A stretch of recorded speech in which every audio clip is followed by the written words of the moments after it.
This is Rob Fnuff from the Counter Charge Podcast, and you're listening to the Mantic Universe Podcast, the only podcast that has the balls to cover all their games.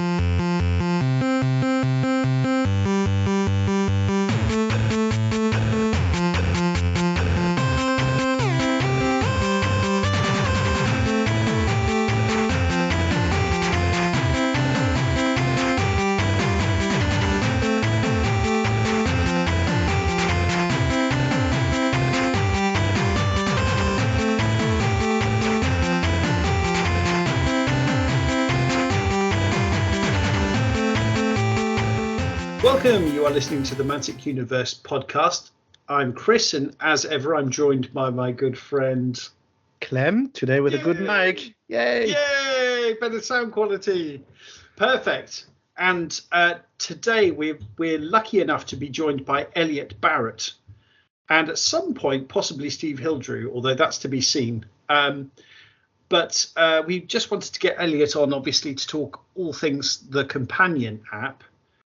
So, Elliott, thank you so much for joining us tonight. No worries, good to be here. Yeah, perfect.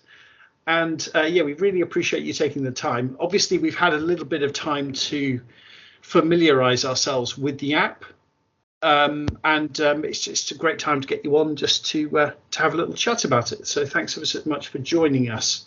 Hey there, I'm Brian. And I'm Rick. From Deadzone, the podcast. And you're listening to Mantic Universe Podcast. For everything Mantic under the sun. So, is it the best thing in the world ever? Almost. There's a few bits that I need to add, and then it'll just be there. Cool. So, Elliott, why don't you give us a little background as to yourself? Obviously, you're a gamer yourself, and how you created your website, how that came about, and how that then transitioned into the Mantic Companion app. Sure. I mean, to go as far back as I can, I've been a wargamer for, now I'm thinking about it, over 28, 29 years. It's best not to think about it, to be honest. Yeah. Yeah. So it was actually my brother who introduced it to me. And as a little brother, you always want to do whatever your older brother does. And I stuck with it throughout my life, basically. So back in the early days, it was obviously 40k Warhammer. And teen years, I moved more towards skirmish games, so things like War Machine and Hordes. And it was actually, this is very apt to have Steve Hildrew on, because Steve's videos on Death by Dragons got me into Kings of War. So I wouldn't be here or working for Mantic if I hadn't seen those videos. So we know who to blame. Exactly. And I've been a coder basically all my working life. So I tend to solve problems with code. If I need to know something or work something out, if I can code it, I'll try to. And that meant that combined with a love of statistics, which my job before Mantic was heavily stats oriented. So you're a very logical problem solver, it's probably fair to say.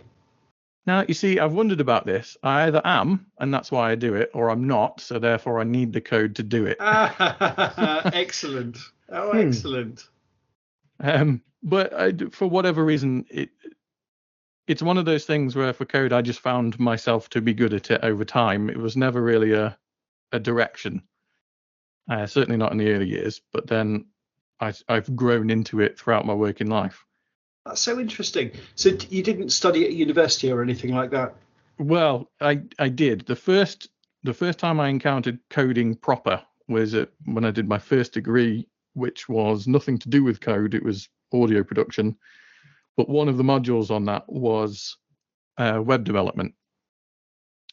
And as a result of that, I never really let go of it. So this was age 18. My dad was a coder as well, so I had exposure to it before then, but nothing formal until university. And it's just grown from there, really. So, gosh, that's so interesting. And then I guess it was just a question of, I wonder if I can solve this problem with a bit of code, and going from there, I suppose. Exactly that. It started with the math hammer.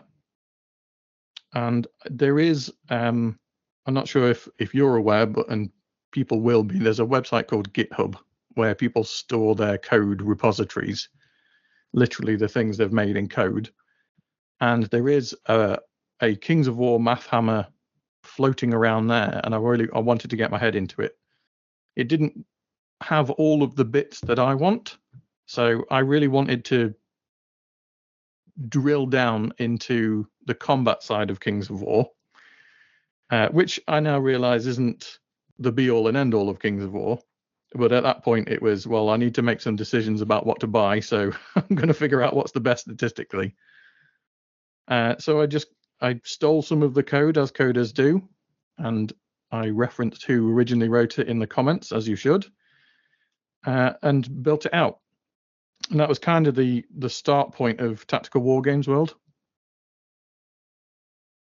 And between that and wanting to do some painting videos for Mantic as well, because I saw that I couldn't find any when I started Kings of War.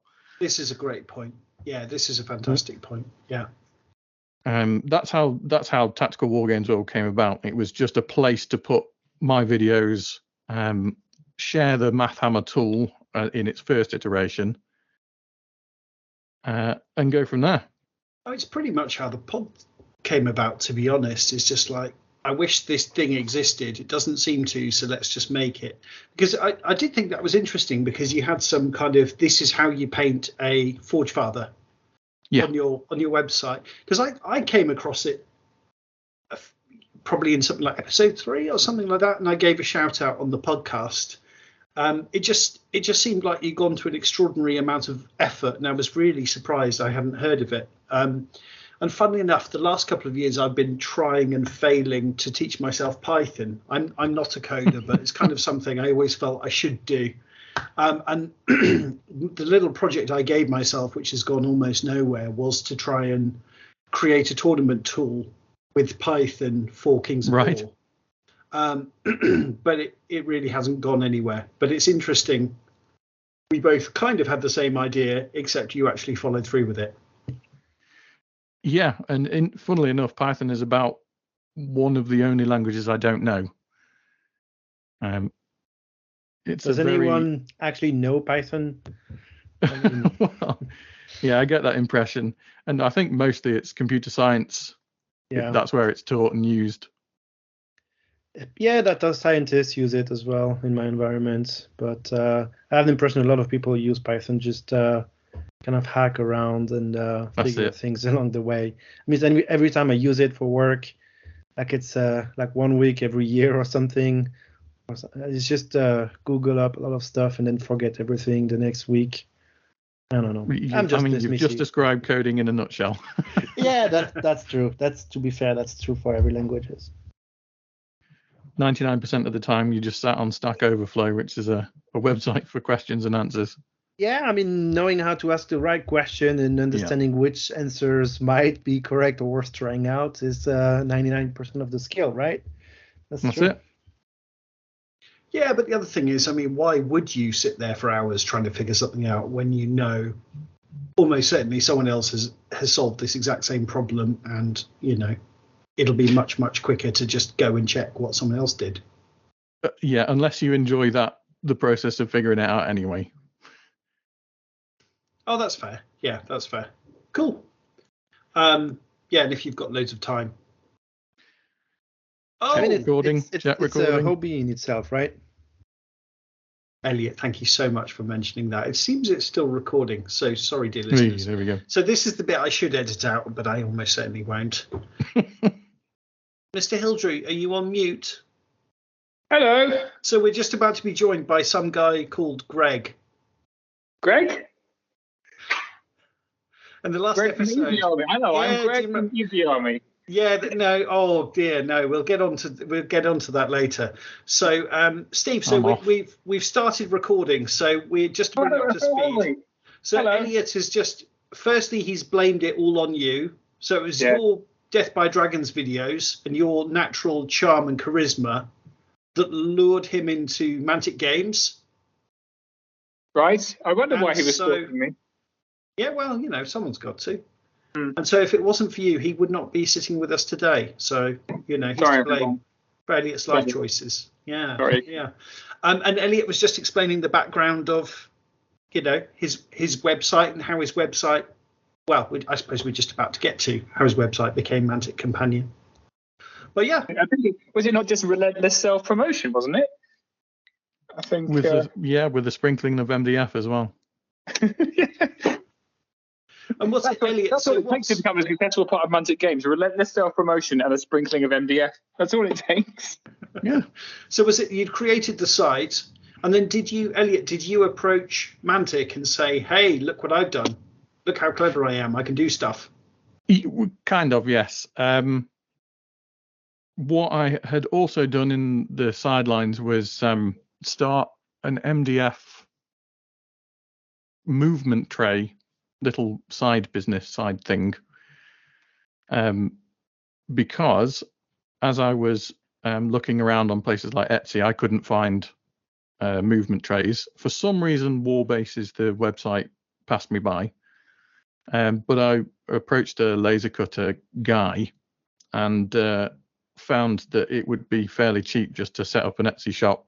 I could design all the bits and do that. Anyway, as a course through that, I spoke to Matt at Mantic Games, who said they were looking to change their MDF supplier.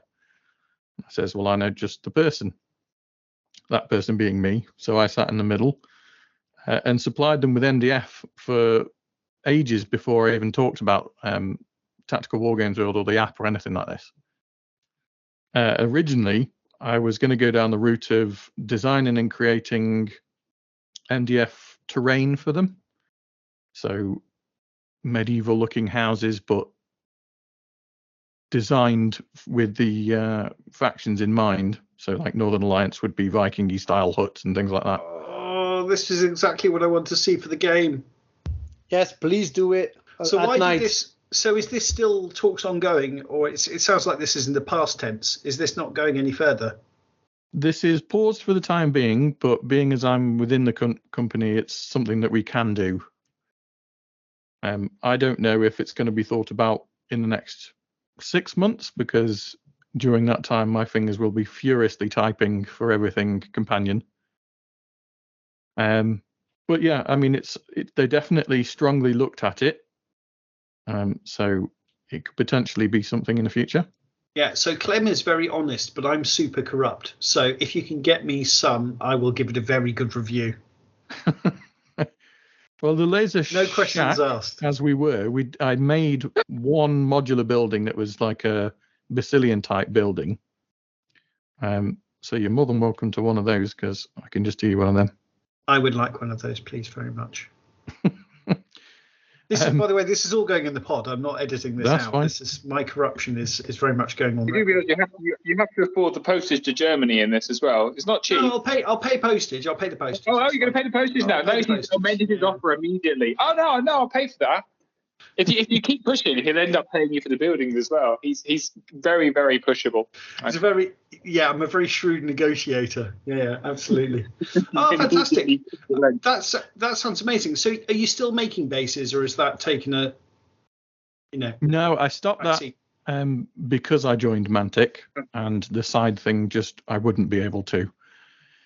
There was a period where I was negotiating the exit of the previous company that I was part of and owned part of. So I had some time for the side thing to be a thing. Now I don't so much. But it introduced me to everybody at Mantic.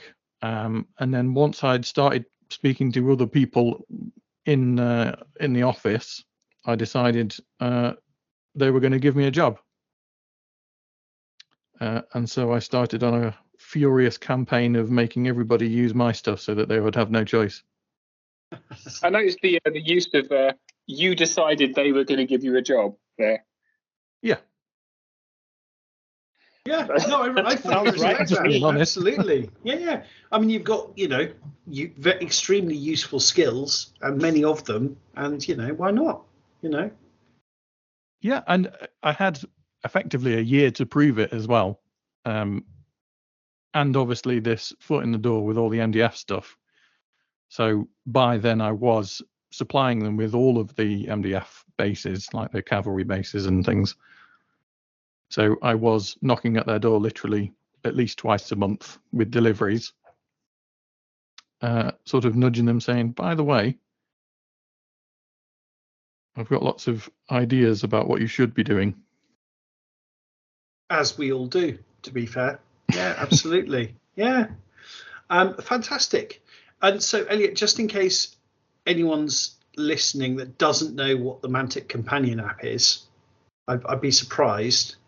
So it's not, so this has caused some level of upset online. So when it's called an app, it's an application. It's not a sort of an iPhone application or something, or an Android application, but you can access it via your phone and then save it on the home page, as I have. So to me, it comes across effectively as a phone app, basically on my iPhone, right?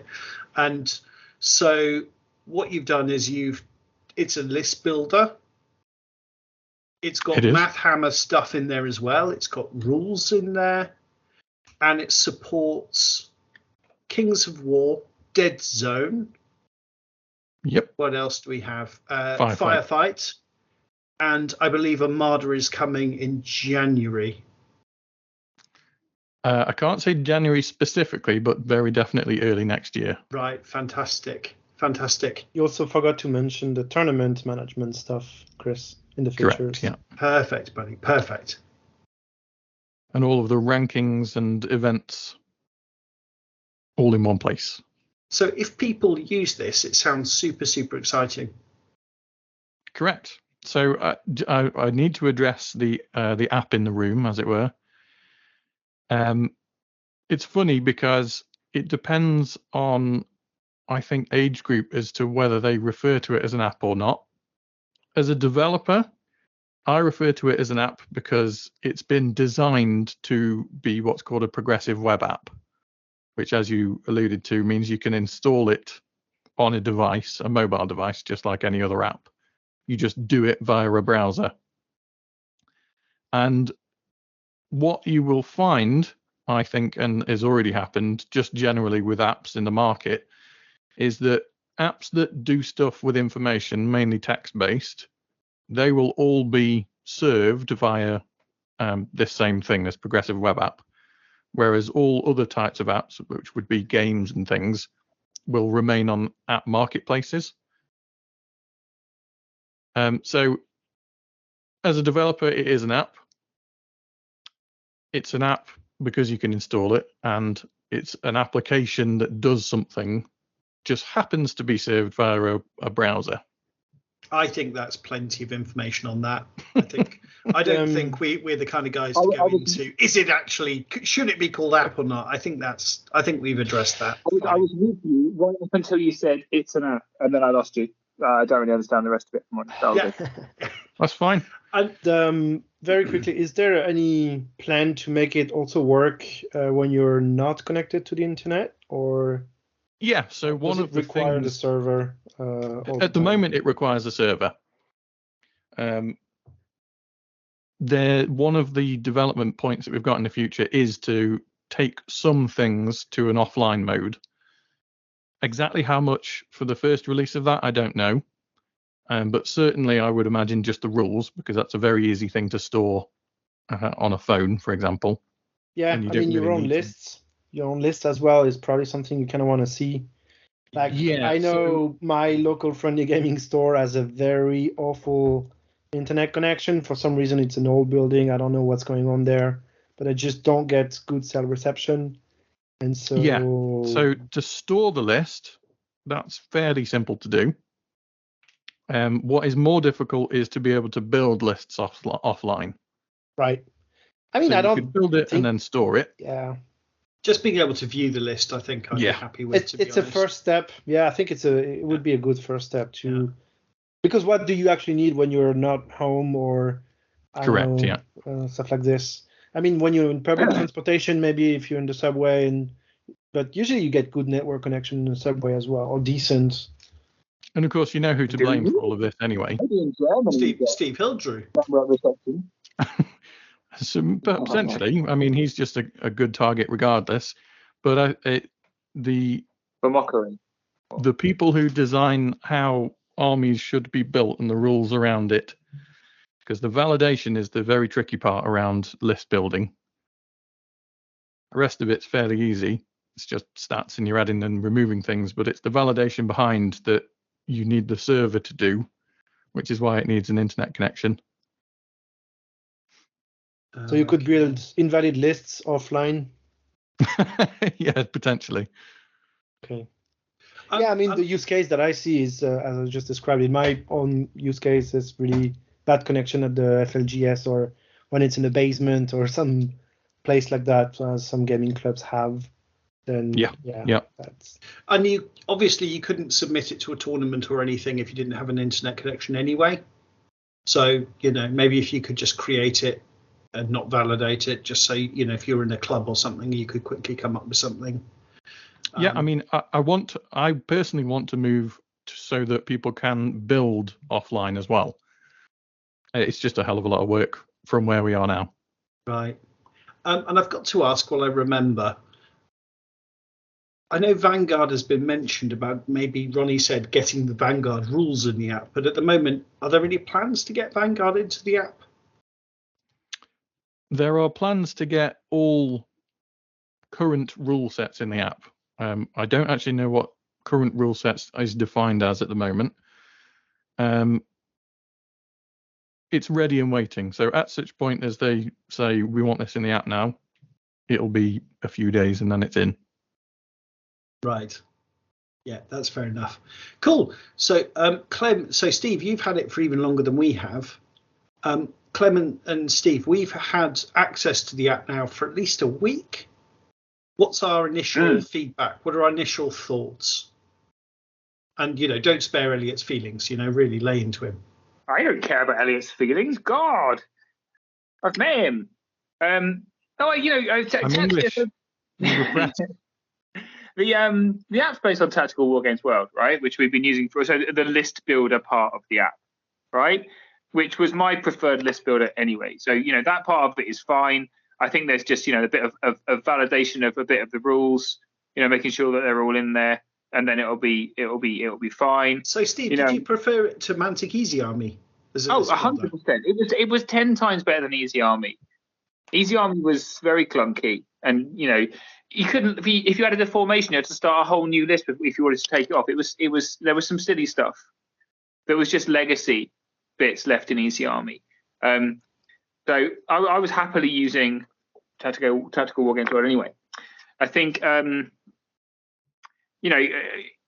working very hard to kind of tidy up the bits that are just kind of validation bits and stuff. And I think there was a bit of a cock up with they released an FAQ. They possibly didn't mean to release an FAQ.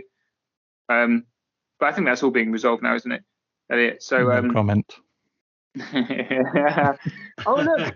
There was an FAQ released today, actually, for Kings of War. There was. I think it wasn't Scorched supposed wings to be. are irregular.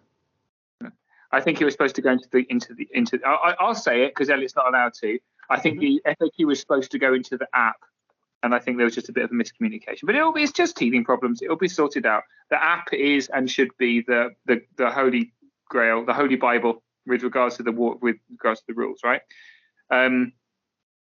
So that should be the one true source. Correct. From now on. The authoritative version. Yeah. Good. And I think it will be once those communication channels. But it's a new thing, I work for a big company. I think it's even hard. It's even harder in a small company sometimes to get things right because people are so used to doing things in a certain way and on their own, and there's a new thing. So that's happening. I think the tournament software I've yet to properly try out. Elliot and I talk relatively regularly anyway, and I give him honest feedback. Generally, I'm like that. This is wrong, and it should be defense 5, Elliot. And he's like, "I'll fix it now." But I think the tournament software, I'm really keen to try out. I just ran a tournament last week, and it was exhausting doing manual data entry and playing at the same time because I had to be the ringer.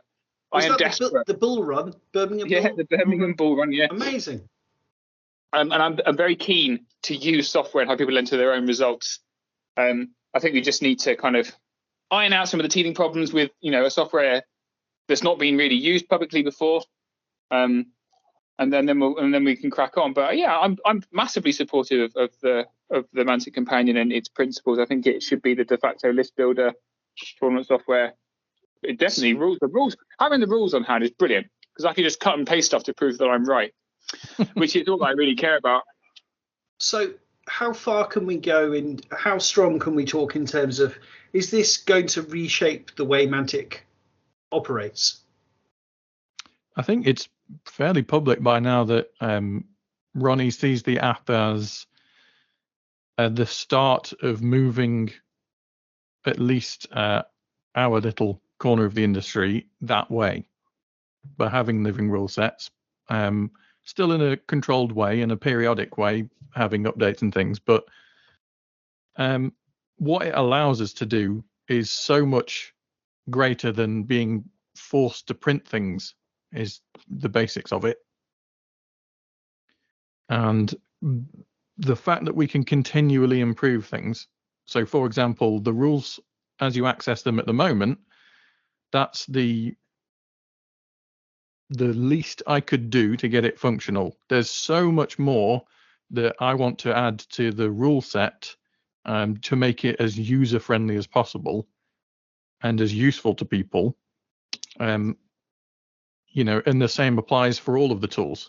And then there's even more tools on top that I think will really help people in the hobby that have maybe been tried and failed elsewhere, but we can give it a crack as well. Yeah, it's interesting. It's something I've mentioned a few times, is having, when people build their lists, there should be a link to the Mantic shop where, okay, well, I'd actually like to buy these things now I've built the list. And you've pretty much got that, right? Yep. Clem, what would you like to say about the companion app now you've had it for a week? So far, I like it. It's true that it's a bit more convenient to use than Easy Army. I was a bit annoyed that I had to basically recreate my lists from Easy Army. I don't have hundreds of them in Easy Army, but I have a few dozens. And so I had to kind of sort through them and think about which ones do I really want to keep around. But it's really minor. I haven't done that yet. Yeah, I'm not sure how long the Mantic Easy Army stuff will be around, because if it stays up and just never gets updated, I'm also fine with it, right? I could just keep it as an archive for my old lists whenever I want to get back and have a look at it.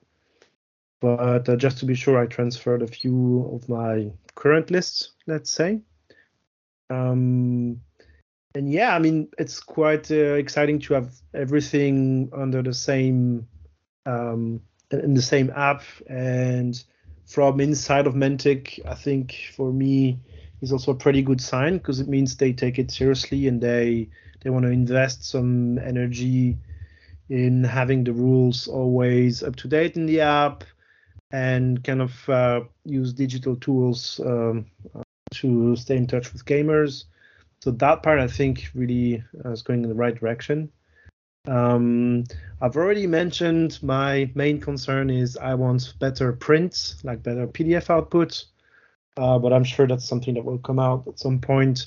Now, yeah. I would very much like to make fun of Clem now, and every instinct in me is telling me to just pile on and make fun of Clem. But actually, to be honest, I really agree. Is one of the things I loved about Mantic Easy Army is that I could take a Kings of War army and very easily print it on 2, maybe 3 pages. And that was really, really easy and hassle-free, and I really like that. So, Elliot, how can I use your app to just print things with just 2 sides? I think for your individual user, I'm going to make sure that there's even more space around all of the elements inside a PDF now. I mean, I'm a BattleScribe contributor, so I can always get back to it and update it. So. He's bluffing. That's all right. It's garbage for printing. Clem's bluffing. Come on. That's not true. That's not true. You can write XML to change the output and get a much better output if you want to. You just have to spend time to do it. But obviously, I don't want to do it, so I'd rather do that. this is one of those classic things where I built it the way I wanted it to function and naively assumed other people would just go, oh, yes, that's perfect. How could it possibly be any different than how you've thought? So at the moment, it tries not to split where you have multiples of the same unit in a box over 2 pages. Yeah, which makes sense to me, Elliot. But as well, I also just want to paint it on 2 sides. I want my cake and I want to eat it. So there's an option if you go into the list options. I'm doing this live because I can't remember what it actually changes. Where you have there's a verbose summary option, and I'm pretty sure. Good use of the word verbose. Yeah, so that truncates what you can see. So, for example, I don't know, Revenant Chariots. You choose the curse bows options. It just shows the option. It doesn't give you all the blurb around it. There is in that same option thing, I'm working on it right now, several different PDF options so that when you print, you can say, don't split over 2 pages for a given unit, or only export the concise version, etc. So there will be loads of different options. To be perfectly honest, if you looked at the development list as it stands now, there is over 140 things that are like this that I want to be adding over the next few months. Oh, sorry, I didn't realize I was off mute then as I wandered through my garden unlocking doors. What are you getting on with it, Elliot? You're only 140. You've got a couple of days left before the end of the week, surely. Yep. I'll get a few more keyboards so that I can do various appendages, typing. Steve, why are you wandering through, your garden / Birmingham? Sorry, I thought it was on mute. Because I only got home, an hour or something. Oh, we've lost you. Anyway, never mind. I'm mindful of the sound quality. Oh, we love sound quality. How's that? Oh, better? There we go. Beautiful. Very good video. The answer is because I've been away and I wanted to put some things onto print and also onto Coast Miniatures while I was talking to you, so I did that. But I forgot to put myself back on mute when I went home, back in the house. Beautiful. Right. Where were you?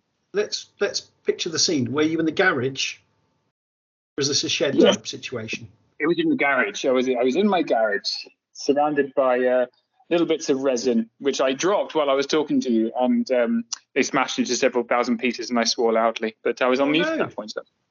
Oh, there we go. Okay, exciting. Steve was doing something very exciting, but he was on mute, so we all missed it. But we can picture the scene. Brilliant. Cool. Shall we go straight into some dealing with some listener questions regarding the app? Sure. So Mike Carter asks, can we get a public update changelog in the app so we know when rules have been updated? Yes. Good. Next question. Yeah. It was what position on the list of 140 is that specific thing? 138, like number 5? Where is it? So Kyle Timberlake. It is 49. 49, not bad. Yeah. So Kyle Timberlake asks, a way to easily jump to different armies while list building to do unit comparisons, something like the earlier versions of Easy Army. It's not really a question, but it's a suggestion.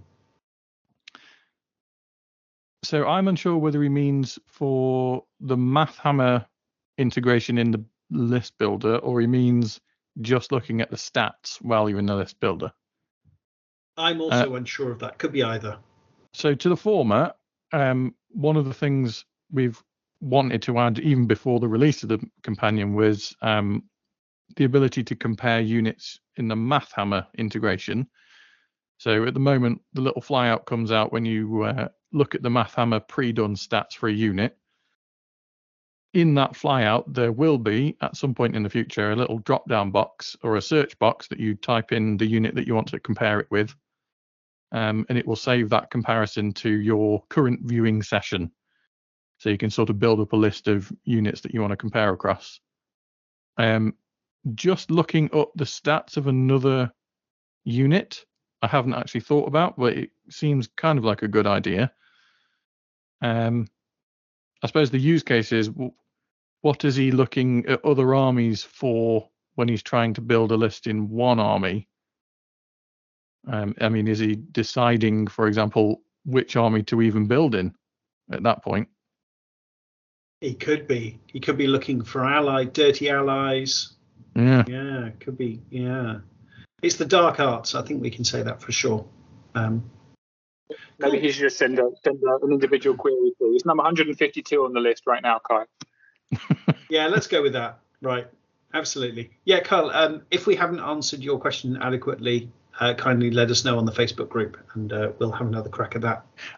I believe, isn't Kyle the guy who does the tabletop simulator mods? Maybe. There's a lot of Kyles. I'm not going to lie. It could be one of them. Well, I know it's not God of War Kyle. Who's God of War Kyle? Preslinski. It's not Preslinski. Oh, God of War, as in great. Okay, fair enough. Oh, It's not he Kyle looks a Peach. bit. Oh, interesting. It's not Kyle Peach either. It could be anyone. Let's face it. Kyle Paul. No, I'm that's fairly another sure colour. because I did the code for the Firefight mod, and I think it's that Kyle. Oh. Okay. So yes. So is he your next colleague? Like, will there be a Mantic integration or a tabletop simulator or stuff like that? No. Well, there kind of already is for Firefight. So I took the mod for Kings of War, looked at the script underneath that, which sort of limits how you can move units and things, and then modified and applied it to group models like you would do in a unit for Firefight and things. And that's all in a nice mod now. So it's a good way to play. So I would just say, Kyle, if you're listening, any Kyle's listening, you are our favourite Kyle. And if we haven't answered your question properly, we apologise. Let us know in Facebook and we'll have another crack at it. I don't like any Kyles. Just that's fine. Well, do you like anybody, Steve, though? Well, I liked you until then. Excellent. And then Matt Croger, famously from New Zealand. Who? No one's ever heard of him. Matt Croger. Can we skip to the next question? Skip to the next question. He comes from New Zealand. He loves POMs. Is it going to be a whole episode of Clem talking about PDF outputs and printing? Yeah. Yes, You know. it already has been. So yeah. But for the record, I'm with Clem on this though. I just want to print my list on 2 pages. I'm not. Maybe people should just like. I'm So easily when you go to confused. print, you just do print page 1 to 2 and ignore the special rules. What's the issue? Come on, lads. Well, because I want to print the thing that I want to print, Steve, not just half the thing I want to print. Wait, do you not know the special rules? Crushing strength, it adds 1 to your damage roll. Come on, move on. What's the? I mean, I've done a Deadzone demo 2 days ago, 3 days ago, whatever. And I did print the 4 pages in 2 sheets of paper just by putting a 50% size and rotated and blah, blah, blah. And it works. Now Clem's turned against me. Come on. No, I mean, Oh, this is. Oh, you honestly, have to do something with what you have. Fine. It's just a hint that maybe the font is too big. Maybe no, I don't know. Maybe need glasses. I don't know. What's the? Move on. Next question. So, last question, which we've already addressed, from question champion and all-round hero Peter Swift. Is there a timescale for Armada to be added? As soon as my fingers can do it. In the new year, yeah. Actually, it's a good point. I'm learning Armada at the moment for the express purpose of figuring out things that would be useful to Armada players beyond just a builder. And obviously, I've already identified there are far too many tokens for anybody in that game. It's so yeah. It's a massive difference that you actually play these games, though, Elliot. I think we need to say that. That's so reassuring. Because Yeah, you just I mean, have a level of understanding you just wouldn't have if you were just a developer that was trying to make an app for some random game. That's it, and it's like that thing where if you want to learn something, then if you really want to learn something, teach it. It's almost the same thing that if you really want to learn something, code list validation for it. Yeah, that makes a lot of sense. Cool. And then I don't know who wrote this, but it's a great question. Perhaps it was Clem. I did. Yeah, I added 3 more. Yeah. I love this, Clem. So any plans to support events that aren't tournaments, like narrative with special plot per game, campaigns, i.e. Deadzone, etc.? Potentially. One of the things that we've already said will be supported in the future is My Mantic. That is going to incorporate clubs, potentially club leagues, and also the ability to not have a tournament style event, but people can still say, I'm coming to this, or, here is my list for this narrative day, or whatever it might be. So briefly, yes, but it's going to be wrapped in other interesting and amazing things. So, Clem, you wrote the question. Is there anything else off the top of your head that you would like to see beyond what Elliot's just mentioned?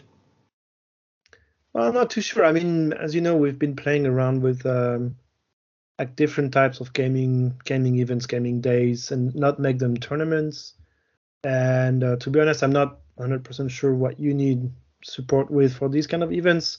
When we've done it in October, I printed out some paper.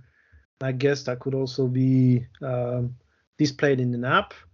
I know also some of the campaigns have a very simple scenario tree. So it's not like you decide who you play against next depending on your scoring, but it's maybe based on the narrative stuff, or maybe you get displayed special instructions for the game depending on what scenario you're playing and so on. Yeah, so Elliot, sorry, buddy, I cut you off there. Sorry, Clem. Go ahead. So, yeah, very briefly, I actually think there's a cool idea here. So Clem wrote a short little campaign. So there might be some mileage in this. So there's a little story. So maybe that could be in the app. And then perhaps we could write story for the different factions. And then, maybe you've got 4 players and one player has got Asterians, one's got GCPS, one's got Plague, whatever you've got. Maybe you could just select in the app how many players, these are the armies we've got. So then the app just focuses on those 4 and doesn't worry what the backstory was for the Forge Fathers or whatever if it wasn't selected. Yeah, maybe there's something cool there. Yeah, I mean, the other thing I would think about is what was the name of the campaign we had last spring? The Magnetar campaign. Obviously, that's something that I kind of want to see from within the companion app and not an external website on an external platform. That makes sense. In a way, it's another kind of engagement with the games through digital tools, and I hope the companion at some point, once the to-do list is resorbed, will go and tackle, because I think there's a lot of cool stuff to do in that department. Yeah. Now 153. Sorry, guys.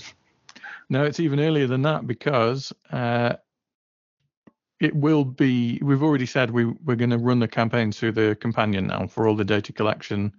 There'll be specific web pages for them. So yeah, it is something that is coming. And nice. Any infos for the next campaign? I don't know what it's going to be, but I know it will be in the companion. In true Ronnie style, just give us 20 or 30 things you're not supposed to tell us. Yeah. I like filling bags with puppies and throwing them out of high windows. I'm that not one? editing that out. That's one. That's enough. You've skillfully ended that conversation there. Well played, sir. Well played. Cool. I'm enjoying the app. I'm sure Elliot doesn't set the prices. The price to me still sounds pretty reasonable if you work out what it costs per month. Anything else to add, guys, on either the pricing or anything else? This is the thing, right? So everyone's like, this is an outrage, blah, blah, blah, blah, you're making me pay so much money.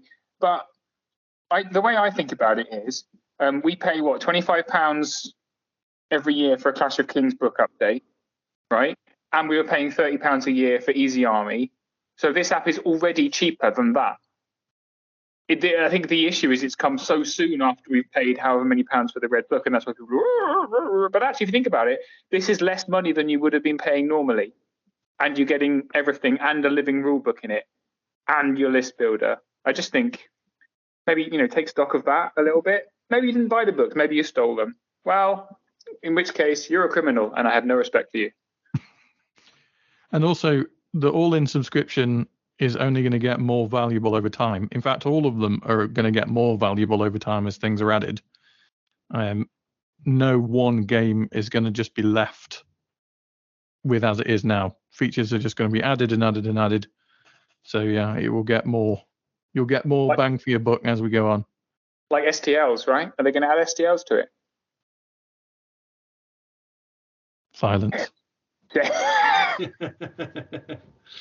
So are we saying now we're no longer buying a Clash of Kings book?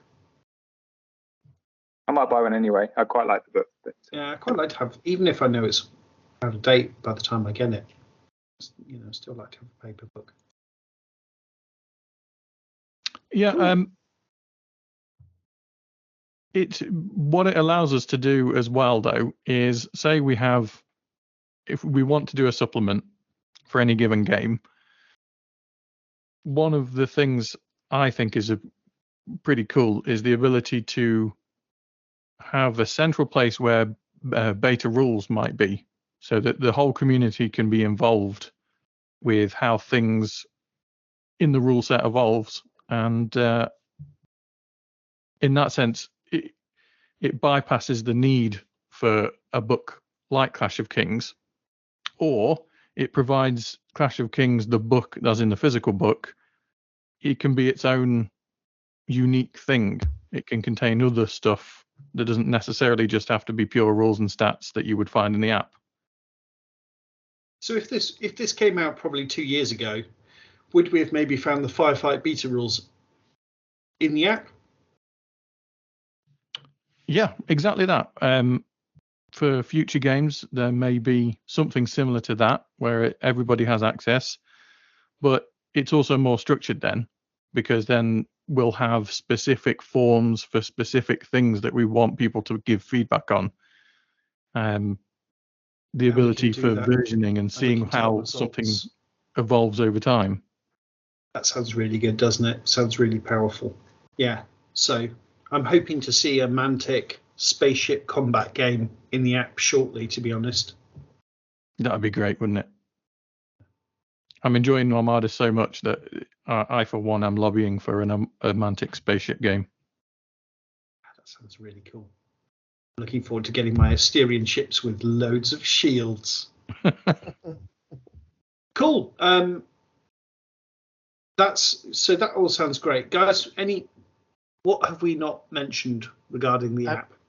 I mean, the last question that I had is, can you remind us what people should do when they find an issue of feature suggestions for the app?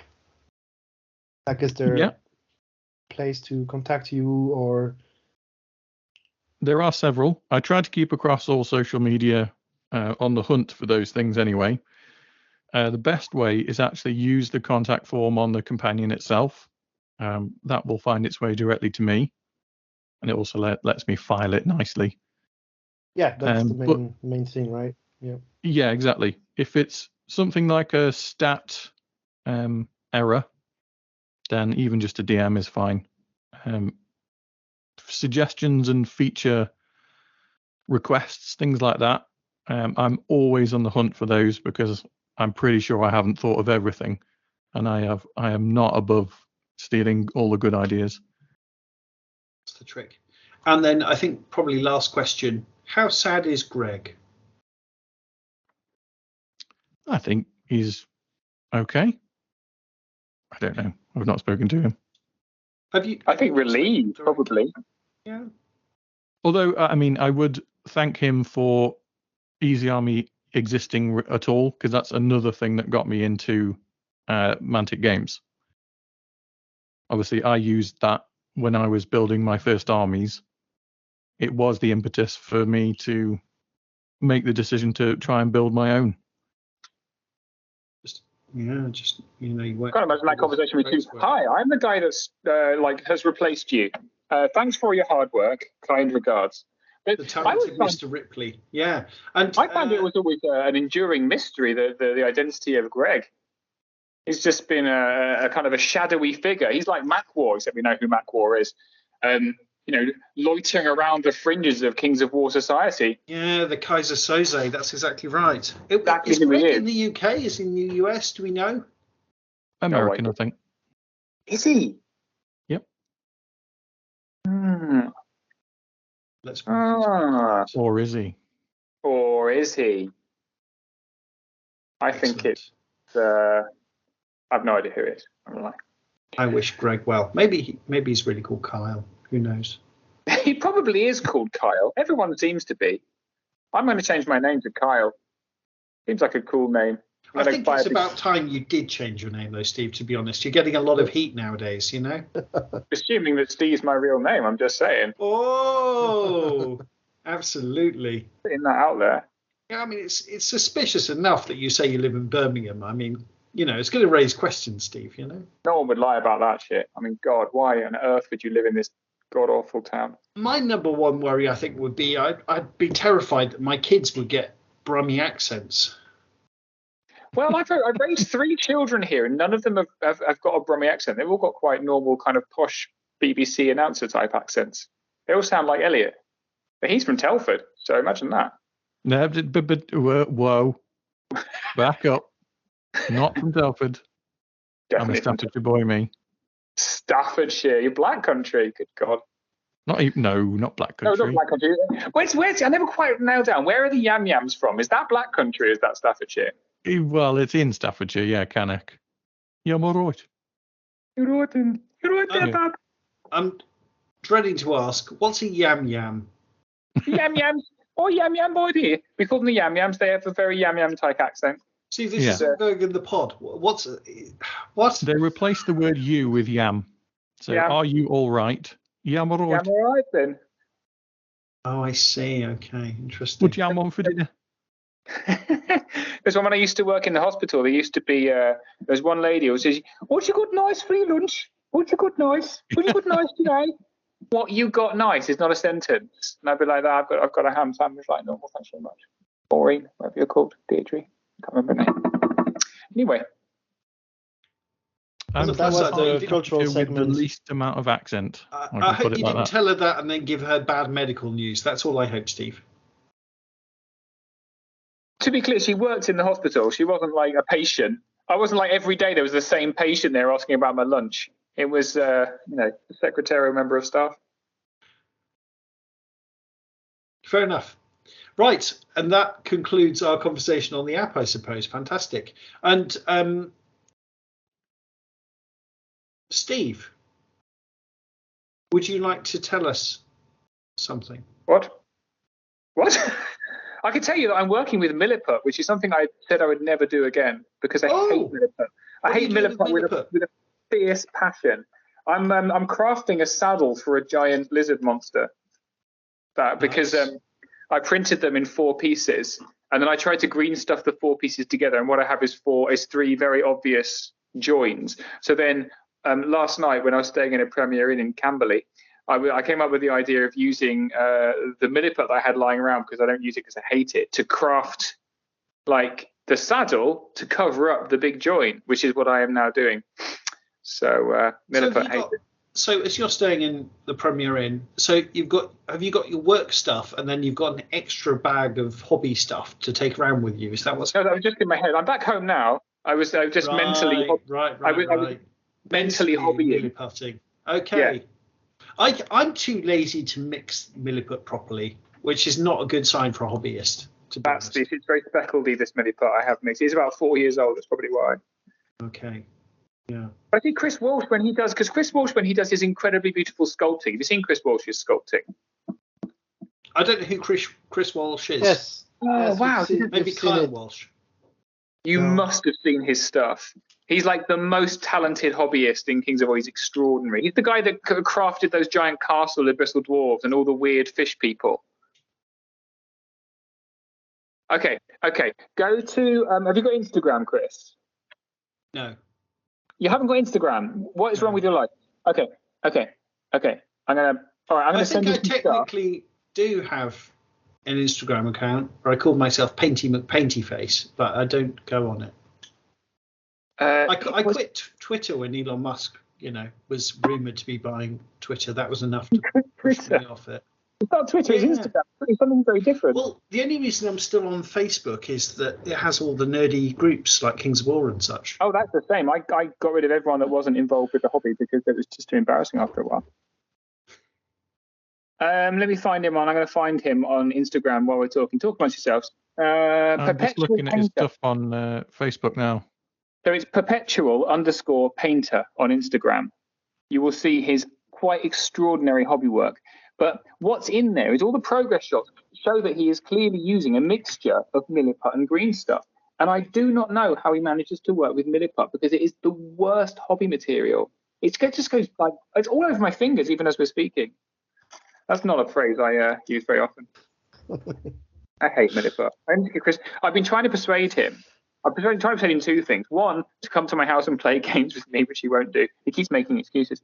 And the other is to do a hobby demo at Clash of Kings. I think it would be so popular to get a Chris Walsh sculpting workshop. It would be absolutely sold out, but he won't do it. So why not? So I'm just looking at this stuff now. It looks absolutely incredible. Yeah. He's quite self-deprecating, really. He doesn't quite believe that he's quite as incredible, despite the fact that he just has to turn up and he wins the painting award. I think he doesn't quite believe he's as amazing as he is, which is a real shame. He's a bit like you, Chris. He's very self-deprecating, you see. That's only because I hate myself. But don't hate yourself. Anyway, we've got a bit real here. So I think he's quite self-deprecating, but he is quite extraordinary. And his ability at sculpting is just like nothing you've ever seen. And so I would just love to have half an iota of his talent. As it is, I'm struggling to craft a saddle out of this awful milliput. Yeah, this is so interesting because to get to a decent level of hobby where things look nice, it doesn't really actually require any talent, right? It's just a learned skill. Whereas you see someone like this, and I'm just on Instagram, which obviously makes for a wonderful podcast, and then you see what someone with actual talent can achieve, and it's just night and day, isn't it? To be quite honest, it's just. Wow, you've just opened. I think that's a subject for a future podcast. That can be your main topic for a future podcast. Is painting miniatures? Does it require talent, or is a learned skill sufficient? To a point, I think, is the answer to that. Oh no, this is heartbreaking. He's got a Reaper Bones mini here that I'm using. It's like a Minotaur thing. I use it for my Northern Alliance Cavern Dweller because Mantic didn't make a model for it at the time, and they have got one now, but I don't like it.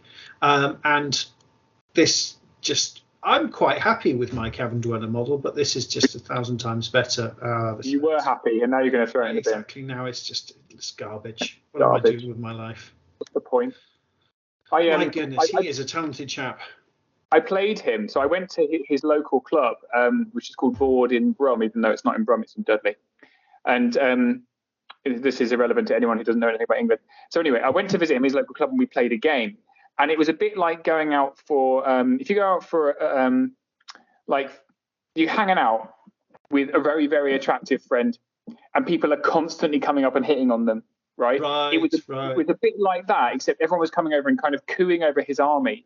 And it was really, they would come over and go, oh my God, that's really incredible, and have a long conversation. And then kind of glance at my army, which at the time was like my best painted army, and they'd go, and they'd walk off. Yeah, avoid eye contact with you. Keep reaching for the stars, kid. Yeah, exactly. Yes. It was like that. I get that. That's a good analogy. Good. Anyway, you wanted to talk about my scoring system. Is that what we're going to talk about? Yeah, but not with dating, though, just to be clear. Yeah. The scoring system is much like dating. I finished my saddle now. It doesn't look bad. So, Steve. There's no winners and no losers. So, question number one, Steve. How dare you? How dare I create a scoring system? So, moving on to the scoring system. So, Steve, why do we need another scoring system? Well, so this isn't my fault. This is quite clearly the fault of Mark Cunningham. to be clear. And if you don't know, Mark Cunningham created the site Shroud of the Reaper, along with a very nice guy called Grant. They run some tournaments in the south of England, right? So Mark's main facet is that he's insane. That's his defining personality trait. He is quite nuts, and he quite happily admits it. And what he gets is quite grand ideas, and then he just goes for it. Like, he properly goes for it. Oh wow! While we're talking, I've looked in this cupboard. That's extraordinary. I've got some miniatures in the cupboard next to me that my friend printed for me, and they've melted onto the cupboard. How long have they been in there for? Quite a while. It's been quite warm, I guess, but it's melting. Hey, come and look at this. My wife's walked in. Say hi, Christine. Hi, Christine. Look, this miniature's melted. Yeah. You noticed that? You didn't think to mention it. Steve, don't blame Christine. I've been told off because my son's trying to sleep and I'm chatting loudly on a podcast. What are your cupboards? I don't know. I think it might have just been. I think I didn't print these. My friend printed them, and he printed them as hollow resin, and he didn't know to put plugs in them. So I think they're filled with uncured resin, which means I just stuck my finger into uncured resin. Do you need to go and wash your hands? I think I might do. I think that's a good idea. I think you should wash your hands, Steve. Yeah, yeah. Anyway, please wash your hands. You've given the printer to me, by the way, which is why everything's fine now. But I'm washing my hands as we speak. What's all my stories? So Mark, he has ideas and then he carries them through to fruition. And so he really pushes it. He's a guy. He came up with like a 7 giant army. He's absolutely insane. His tournaments are really fun. They have crazy terrain everywhere. And anyway, so he had a scoring system which I kind of liked, and it was a system whereby each round was only worth 7 points. But it turns out behind that they had a win-loss-draw system on top of that, and the 7 points was used as a decider. And I was going through that tournament. I was quite enjoying the fact that I felt like, despite the fact I wasn't doing very well as normal, like I had a chance because the points level were low, and I kind of felt that it was actually rewarding me for how well I was doing in the scenario. And then I found out they had this weird win-loss-draw thing on top of it, and I kind of I started chatting to Mark, and I said, well, like, wouldn't it be cool if the tournament score was like just based on how well you did? And we chatted it through. And then there was a podcast it was a Camp Chat podcast with the new US Master. What's his name? Adam Ballard? Adam Ballard, yeah. Adam Ballard. Yep. And Adam was talking about how, I think it was one of the questions was there anything you'd change about Kings of War? And one of the things he said was, I'd like a scoring system that rewarded how well you've done, but I'm not sure how we could do that, and it's not really needed, blah, blah, blah, blah, blah. And I was like, well, I think I've got that scoring system in my head. So me and Mark kind of chatted down. He put it onto his site, Shroud of the Reaper, which is a great kind of repository of Kings of War information. And then I thought I'd just give it a go at my tournament. It seemed to work really well. So the principle is that because to my mind, warfare, if you like, in terms of a gameplay warfare, is kind of like, particularly a tournament, you think of it like a war. So each one is a battle in the war that you're fighting. But we are just over rewarding victory, not how well you won. So every time you win a game, you lose a game rather, and it's been incredibly close. You're like one scenario point away, or one loot counter away, or you've just not killed quite enough people, and you lose. And you look at your score, and you've suddenly got like a 24-7 score or something like that, and you're like, that doesn't feel very reflective of the game that we've just had. It was decided on a single dice roll on turn 7. I've done pretty well considering I've got like 4 objectives. How have I won this little? And so I thought it might be fun to have a scoring system that reflected how well you've done, full stop. So that if at the end of the game you've won 2 games and maybe lost 1, but you won them by a smashingly high victory, and someone else has won 3 games, but they won them very, very narrowly, or they didn't, not very convincingly, then actually you've done better in terms of the war, right? Because you've got overall more of the objectives of the war, and actually you're barreling off to your castle with a lot more stuff, despite the fact that you've nominally, quote unquote, lost 1 battle. And I think Mike Carter kind of used a really good metaphor, which is Rogue One, where, they lost everything, but they won in the end. And I kind of like that because it kind of reflects. And so the scoring system is that, basically. So there's no win-loss draw. It's just you use a specially modified set of scenarios that they have a maximum 7 points for each one. And then there's a 3-point kill differential on top of that. So, yeah, I think it's a nice little scoring system. It went very well. People liked it. And, I'm going to try it out a bit more. And it's called... It doesn't sound terribly complicated to work out who gets what either. Right, that's the other benefit, which is that I find, my first tournament I ran, I used blackjack, which I like blackjack. I think blackjack's fine. But the scoring sheets for it, each one is like a little A5 page. They're very complicated. You have to put a lot of numbers in and do a lot of maths, or math for our American friends. And I think unless Elliot's going to help us out soon. Yeah, well, you can, of course, do it automatically through the Mantic Companion once the tournament bit's fixed. But I like the idea of that. And this is kind of a similar principle to blackjack because it kind of reflects how well you've done, although blackjack still has a win-loss draw. But it's just easier. I mean, you just, okay, I've got 4 objectives. Right, I've scored 4 and I've killed this much and that's an extra 2. I've got 6. End of scoring. And that's it. There's no adding minus, plus, minus this, attrition, kill, victory points, and I've won, and so I add 7 to 4. None of that. It's very, very, very simple. Very simple. Yeah, that's it. What's the terrible downside that people will pick? People on the internet will pick it to pieces with. People on the internet be very kind, but in general, the main downside is that the person, you're using this for tournaments, and the person who wins the tournament might not have won the most games. So if you are, the person won the most, therefore they should have won, then this is not for you, I would say. You could still say that, yes, but that's reflective of the games. Right, and that's kind of the principle. So, the guy that did win my tournament, as it happens, won all 3 games. But the person who came third won all 3 games. The person who came second didn't. Right, so there is... there is some variation. The person who came second, I think, he got a 10, which is the maximum score. He got 10, a 10, and a 4, I think. So overall, he scored higher than the person who was third. They got less than that, who got, I think, a 6.65 or something like that in his victory. How did the person that came third take it then? I don't think he minded.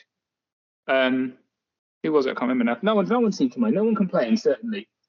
Maybe it's because I'm terrifying. That's possible. Yeah, that'll definitely be it. Yeah, very intimidating. But I could have. That's fair. I mean, I could imagine someone saying, "But I won all my games." But exactly. You won them in such a way that was in very competitive environments, particularly like in America at Masters. I mean, if they used it for Masters, which they never would. I could imagine that, if they've done 5 or 6 games at the end of it, the person's got, I've won all 6 games. Why haven't I won Masters? Well, because this guy scored more than you. This is an outrage. Blah, blah, blah. So I could imagine in a really competitive environment that might be the case, but it's not really designed for that. It's designed for small. It's designed for small tournaments. But it sounds great, to be honest. It's lovely and simple, and I think it should reflect what happened, It's lovely and simple, like myself. Just as we've been chatting, exactly, yeah, a simple creature. So Steve, just as we were chatting there, I've devised what I'm calling the snowflake scoring system. So every game there's 10 points, and at the end of the game, you and your opponent just have to agree who gets how many points. So you say, well, I won, I'm going to get 6 and you get 4, and you go, yeah, that sounds about right. So that's because you're a bulky guy, Chris. That's the physical violence system.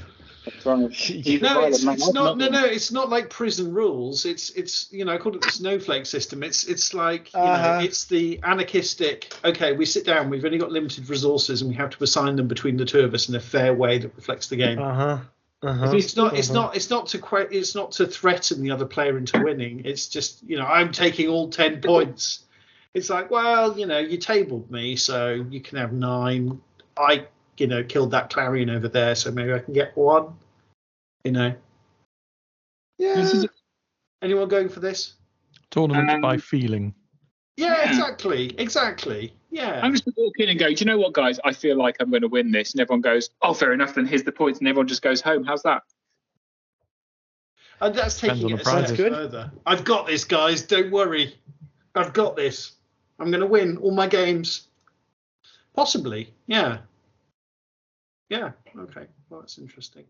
Yeah, Steve, to be honest, I really want to just make fun of you, but I do like what you're suggesting here. Thanks, man. So it's frustrating for me, to be honest. Yeah. Well, I'm sorry about that. I can't. I also managed to lose the Skype app on my phone, which I'm talking on, so I now can't mute myself. So I'm trying not to make noises in the background. So sorry. Oh, Steve. Phone open.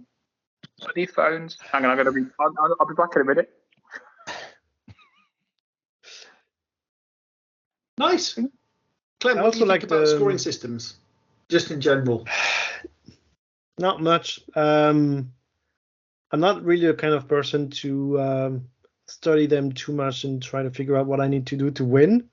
I think I realized after game 2, when we went together to Clash of Kings, that the scoring system was different than what I was expecting. Me too, buddy. Me too. And I was like, oh, that's why my opponents have been playing in a weird way. They actually were playing to win. That's an interesting strategy. Like, try to understand what actually gives you points and how do you actually get ahead of your opponents and ahead of the rest of the pack. But yeah, I mean, that's about how much I care about this in general.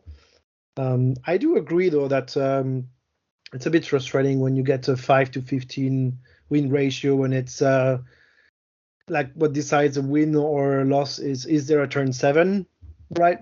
So many games I think I've played ends up being, is there a turn 7? If yes, I win. If not, you win. And yeah, in that kind of scenario, it is amazing how often that is the case, though, isn't it? That is extraordinary. But because I'm always, by that point, I'm always quite sweaty and very excited and invested in what's happening. So, oh, there we go. Steve's briefly turned on video. Excellent. Hello, I turned it back off again. No one wants to see it up my nose. Do you want to see my my melted figures? I can show you those. There's going to be great podcast content. Yeah, definitely. Hang on, that's my face. No, hang on. Whoa. So, Chris, now you have to live comment what you see on screen. Yeah, absolutely. Oh, here we go. So I'm looking at some figures. Oh, they've been painted. Well, Are they ogres? No, they were Thunderseers. We can see the paint has melted off this figure. Oh, yeah. I mean, and this one, it physically leaked out the bottom. It's cracked and leaked. I've mopped it up now, but it physically leaked out all over the bottom of this cabinet. Oh, I see. So I love the painting style, Steve. I love the color schemes. So it's lovely red skin, blue armor. I like that. I like that. It's a lovely case as well. Oh, they look lovely. This is going to make an excellent podcast. Very nice models. I think I've seen these on the channel, have I not? Yeah, these were my Thunderseers before I got Mantic. That's why they've been sitting in the cabinet. So my painting desk. Look, here's my. Oh, there you go. So what you're saying, Steve, is that non-Mantic models melt, right? Yeah. You should own Mantic Thunderseers would never have melted. Let me tell you. Never would have. No, I think you're absolutely right. Oh, it does. It looks nice. Yeah. Turn the camera off now. Yeah. Lovely little painting area. Where is that, Steve? Is that a hobby room or is that, the spare room? Where's that? This is in my office, which is currently full of stuff because we're in the middle of redecorating. But very nice. You told me it'd only be half an hour, so I thought it'd be fine. But we've been talking for an hour and a half already, so that's all right. That's how that happens. Yeah. 3-hour podcast and that. It's a bit long, isn't it? It's really long. It's a bit long, Steve. Yeah, it's a bit long. Yeah. Fair enough. Cool. Super. I think that's all we had on the docket for today. Has anyone got anything else they want to talk about? A very quick thing. I just wanted to mention, when I was looking at your scoring system, found the list of balanced scenarios, and I think you've also republished some scenarios that were used in a previous Clash of King edition, or was it for second edition? Oh, it's not me. This is Mark Cunningham. He's a genius. Right. Really, really cool scenarios. I mean, I think, I enjoy having a few more options to play Kings of War. Some of them are pretty cool, and so I would advise people to go check it out. And I support creating more scenarios. That's all I wanted to say. Shroud of the Reaper. Check it out. Super. and check out the Mantic Companion App. Please do. My job depends on it. Yeah. Oh, I know. I was going to ask. Are you going to allow me to upload tournament players lists myself? Yes. Yay! Is that number 153 on the list? No, that's fairly at the top actually. It was taken out of Tactical Wargames World as it was converted into the Mantic Companion. Not really sure why. That was a decision that I'd made. Again, it's one of those. Well, of course, everybody's going to use the Mantic Companion, so it was mostly. I'll tell you what it was. It was around the fact that we wanted people to be able to submit their scores per round in a tournament themselves through the app, and the only real way to do that is by having an account. Otherwise, it has to go back to the TO. I think most people will, but there's the odd player that's technologically incompetent or doesn't have a mobile, that's capable of data, or gaming center doesn't have internet. Blah blah blah blah blah. So there are situations, right? That's why. So yeah. And this is exactly why getting it into the hands of people who will tell me that is vitally important. Also, for testing purposes, it's quite useful. Although probably there is a simulate button now. You'll be pleased to know. Simulate what? Simulate interest? Simulate round scores. Yeah. Excellent. And Elliot, who are you directly reporting to at Mantic? Me. I guess Matt and Ronnie, my uppers. Oh, your line manager. Yeah, I don't actually know. It's one of them. There's only like 20 people in the company. I mean, They mostly just bundle me into a cupboard and tell me to code. So good. Excellent. Elliot, thank you so much for taking the time to join us. We really appreciate it. No worries. And Steve, thank you for explaining your / Mark Cunningham's rule system. All right. That was great. Thanks for telling us about the melted resin models. Yeah. Quite the scandal. I know. This is the only podcast with the balls to do all the games. Hello, dear listener, Chris here. So just to explain, I've recorded on my own just 2 little interviews, one with Peter Swift, who is friend of the pod, and one with my friend Manuel, who joined us for the gaming weekend recently. I hope you enjoy them. This is the only podcast with the balls to do all the games. Good stuff. I'm not good at remembering things. Oh, very good. Okay. So, Peter, we are recording. So this is the bit where we completely forget what we're talking about. Nerves. Exactly. No, I think it's only really the last couple of podcasts where I really don't feel self-conscious the whole time that we're recording it. It's taken a fair while to get there. Cool. So, Peter, you are community champion, question asker extraordinaire, friend of the pod. And maybe you can just talk a little bit about how you got interested in Mantic Games, where you found the pod. That probably is a good place to start, right? Yeah. So I'm of a similar age to yourself, Chris. We are both in the same decade, shall we say. As same sort of pathway as you, I guess, but a little bit later. I played as a teenager. I played Games Workshop. Played a bit of a game they called Man of War at the time, which was. I had a few ships for it. I think I have some elves. I had some elf ships for it, which was like Armada, right? But GW. It was very similar in terms of aesthetics, but I'm not sure how similar the rules were because it was 25 years ago. It was a long time, and I can't really remember it that clearly. I do remember that I had an Imperial fleet, but that's about as far as it goes. But I do have fond memories of playing that game with my friends, with my dad. For a year or so, moved on to Necromunda. I always played the games with the small model count because I was 14, 15 years old and had no money. I was getting, not even 20 quid a week washing pots on the weekend. So I had to buy things that were cheap. I did try and play a bit of Warhammer 40k. Had an Eldar army, a very small Eldar force. Again, because Eldar were expensive, and therefore you didn't have to have many models to make up your force. So it was all driven by finance. Nice. Hit sort of 16, found other interests, the usual. GCSEs were coming up. Finally looked old enough that I could get away with being served in the pub, etc., and just drifted away from gaming for a bit. And then lockdown hit a couple of years back. Was looking for ways to entertain myself in the evening, and me and my family decided to give D&D a crack through the means of the internet and websites and Skype or Zoom or whatever it was we used at the time.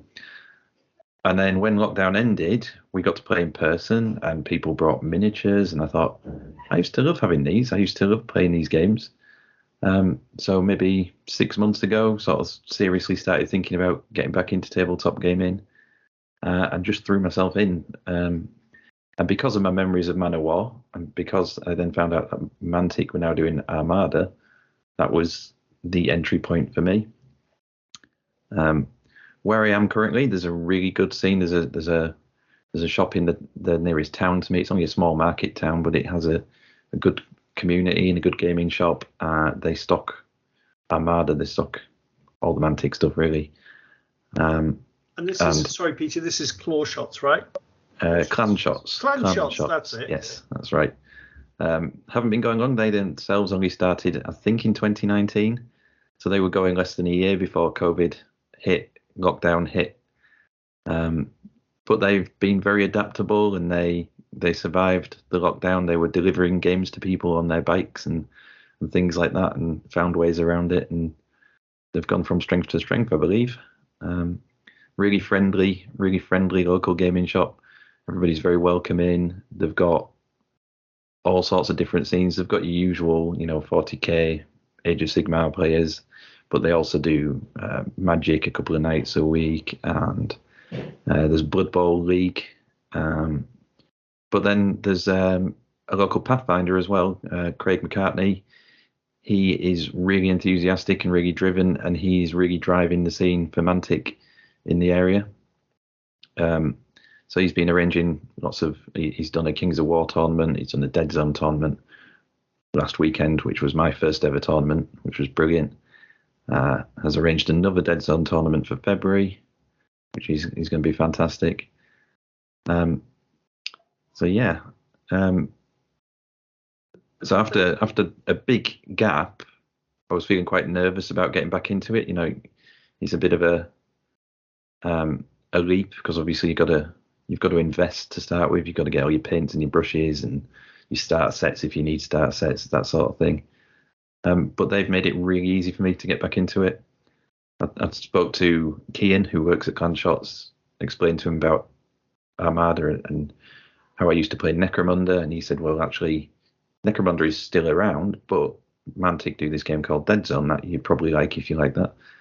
And so he went from there, really bought the starter set, got into that, and I've thrown myself in face first. Amazing. And I think it's that about you that really sort of speaks to the podcast about just our sort of boundless enthusiasm for just jumping into things. And have they got some Mantic stock in the shop? Yeah, the stock Kings of War, the stock Deadzone, a little bit of Firefight, although the Firefight scene is still in its infancy, shall we say. But yeah, they've got a whole shelf devoted just to Mantic. And a lot of people locally that seem to be quite into it. I'm quite lucky, really.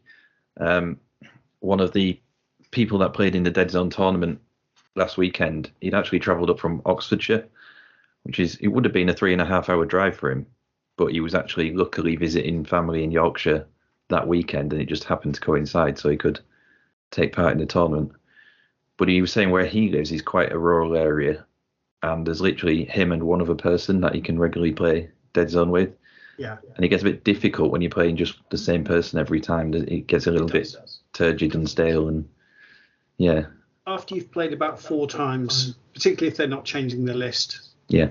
it's still fun, but it's way more exciting. You get more of what the game actually has to offer if you've got different people playing different lists, and I think your enthusiasm kind of builds on each other's if you've got other people to share the hobby with. Yeah, it definitely and helps. in terms of your GC, because I think you're playing GCPS, right, in Deadzone?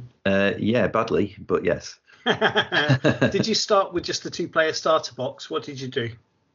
Yes, I bought the Deadzone starter box, and I've started building my VM in, but I wanted to go into GCPS because I'm taking part in Blackjack Legacy's Firefight Slow Grow, and I thought that'd be a fairly easy force to paint. It is quite a high miniature count, but they're fairly simple miniatures to paint. So right, yeah, and there's that trade-off, isn't there? Yeah. And in terms of the style, did you go for the classic greens painting style? No, mine are very much blue. To me, the GCPS and the Mantic universe very much strike a chord with Starship Troopers and Avatar and that sort of setting. And for some reason, it's a long time since I've watched Starship Troopers, but I had a memory in my head of them being in like a bluish armor uniform. It's not, it's grey. I've looked back since, but in my head I remembered it as blue. And because of that, I thought, well, actually, I think that would look pretty cool on the models. And I think I know why. So I actually saw the film about a month ago. Right. I love that film.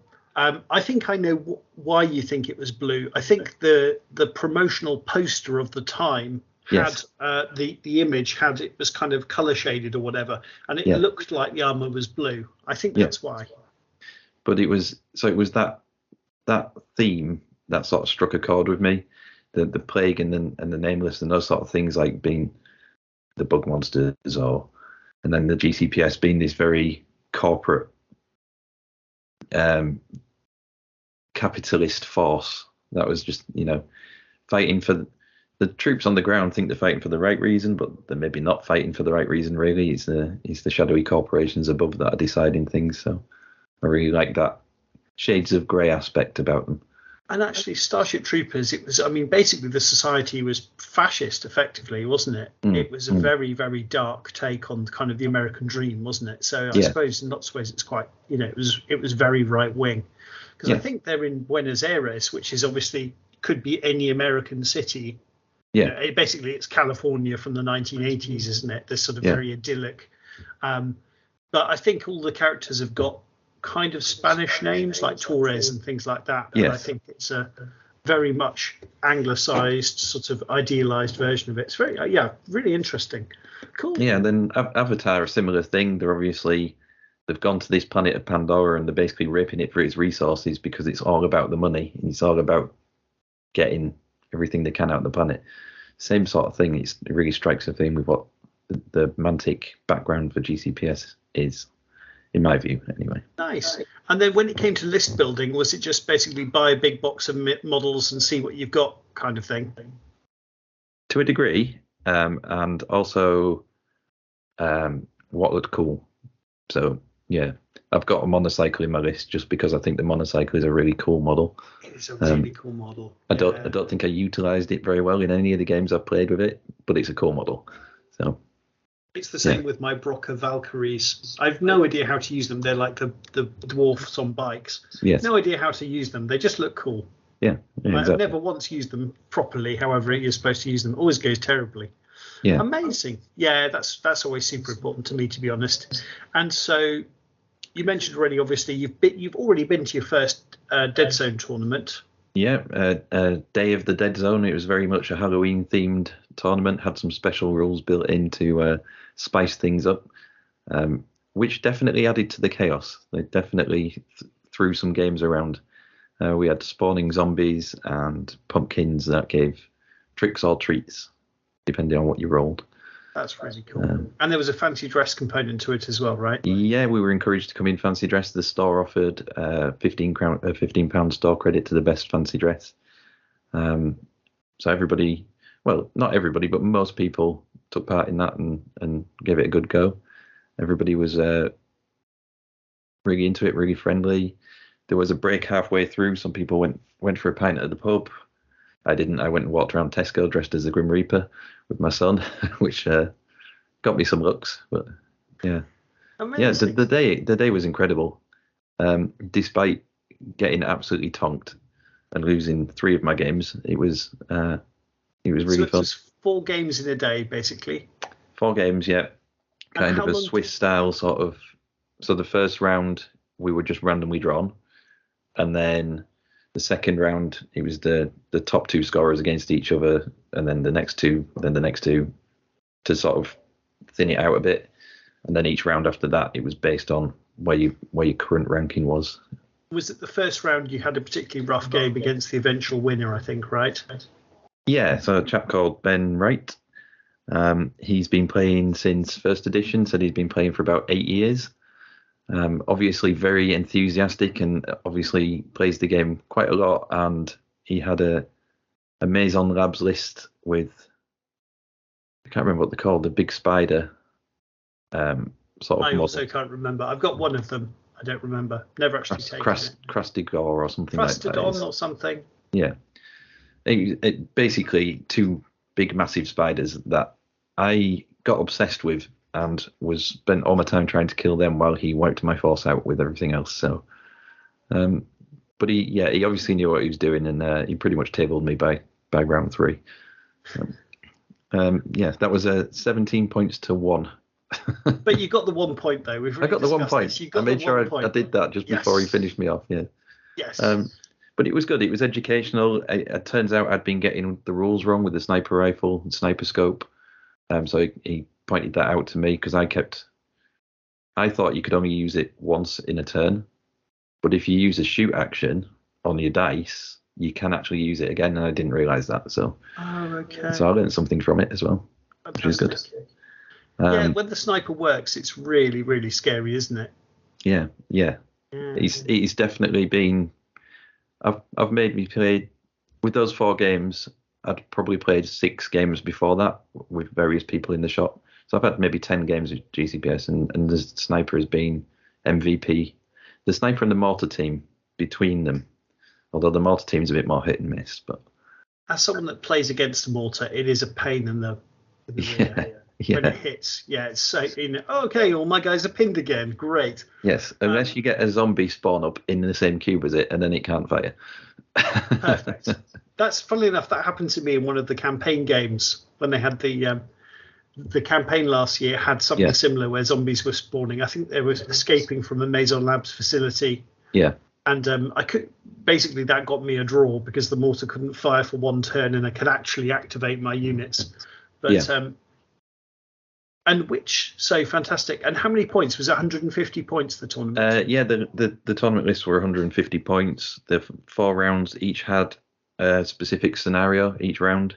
So we all played uplink was the first round. So you don't have many objective points on the board. There's just 2 1s and a 2. But if you're in charge of that 2 or in control of that 2 at the start of a round, then you can use it to change one of your command dice to whatever you choose, which is quite good. Second round was Invade.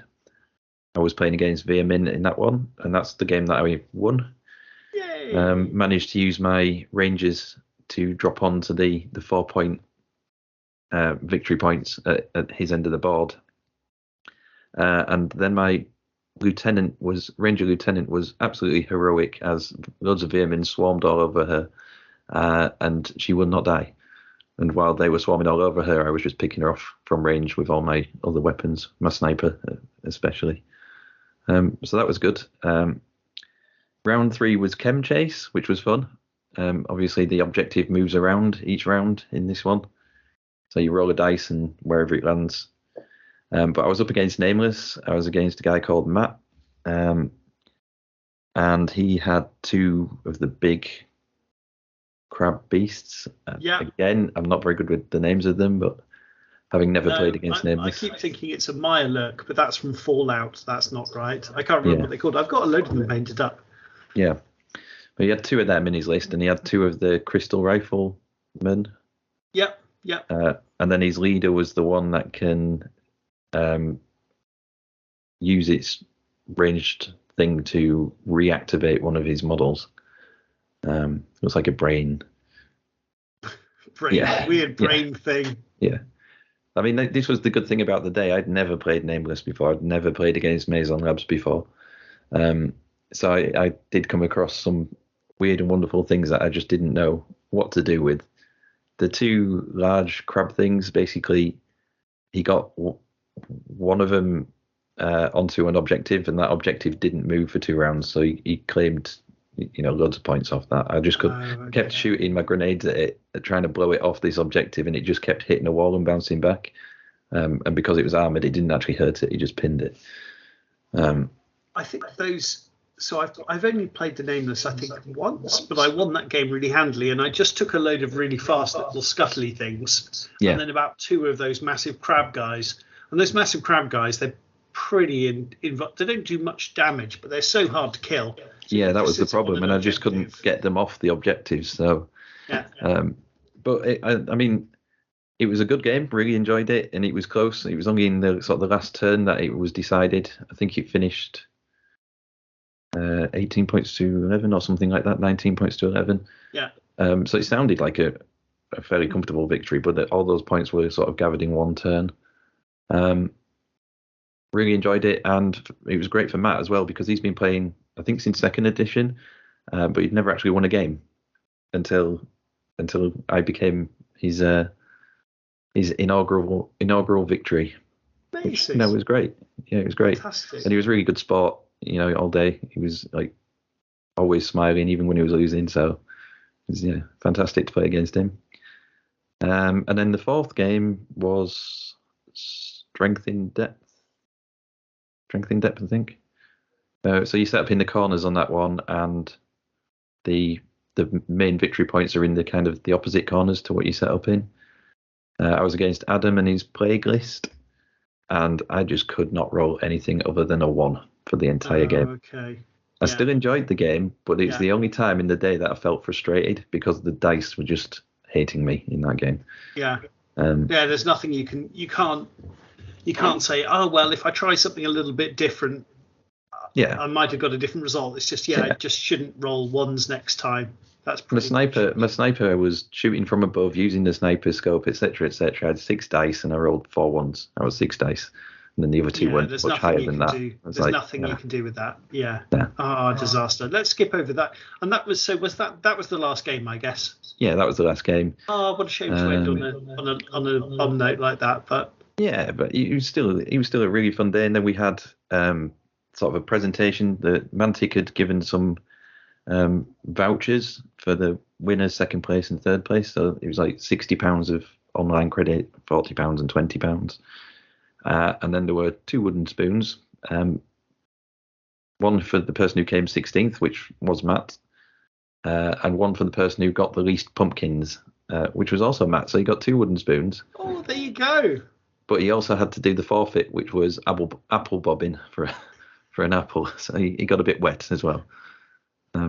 But yeah, it was fantastic. The next tournament in February, tickets went on sale and sold out in a day. Just gone. Says a lot, doesn't it? Yeah. Amazing. But it's so great to have and other than somebody coming from Oxford, it sounds like it was a load of local people. More than half were local, I would say. There were a couple of guys from Nottingham, and Matt himself is from York, which is probably a 40-minute drive, so it's not local, but he has closest shops to him. Yeah. But most people were pretty local. Yeah. Amazing. And how many? So was it? So hang on, let's think about this. So I think you mentioned Maison Labs won the tournament. Yes. Was there anything particularly interested? Were there loads of GCPS players or? No. There was a really good spread. Every single faction had at least one person representing them. So we had Nick was playing Reb's team, I think. He came 4th or 5th, something like that. I can't remember all the standings, but we had Plague. We had 2 nameless teams, I think. Enforcers. couple of VMin teams. I think I was the only GCPS player. Oh, interesting. Yeah. And what was your command ability? It's the one where you can re-roll an indirect. So if you use an indirect weapon and you miss, you can re-roll your dice basically. Is it just your mortar, or did you have something else as well? I had a veteran with a grenade launcher, so I had 2 indirect weapons. Nice. But in all 4 games, I don't think I rolled a splat once. So I had plenty of extra shoots and things like that, but no splats. Oh, interesting. But yeah, I was happy with the list. I just don't think A, I played it particularly well, and B, the people I played against just knew how to handle what I had. I had no AP at all.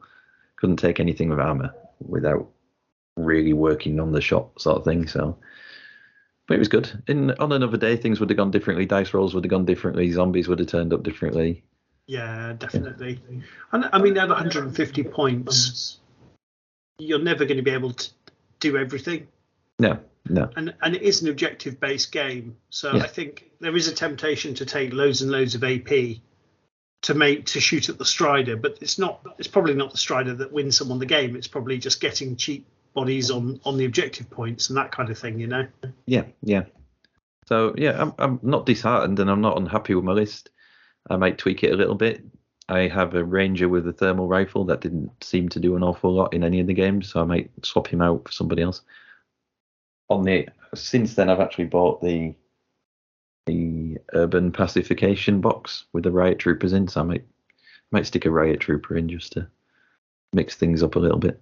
So I've only played against them in Firefight, but I've learned to hate the riot troopers.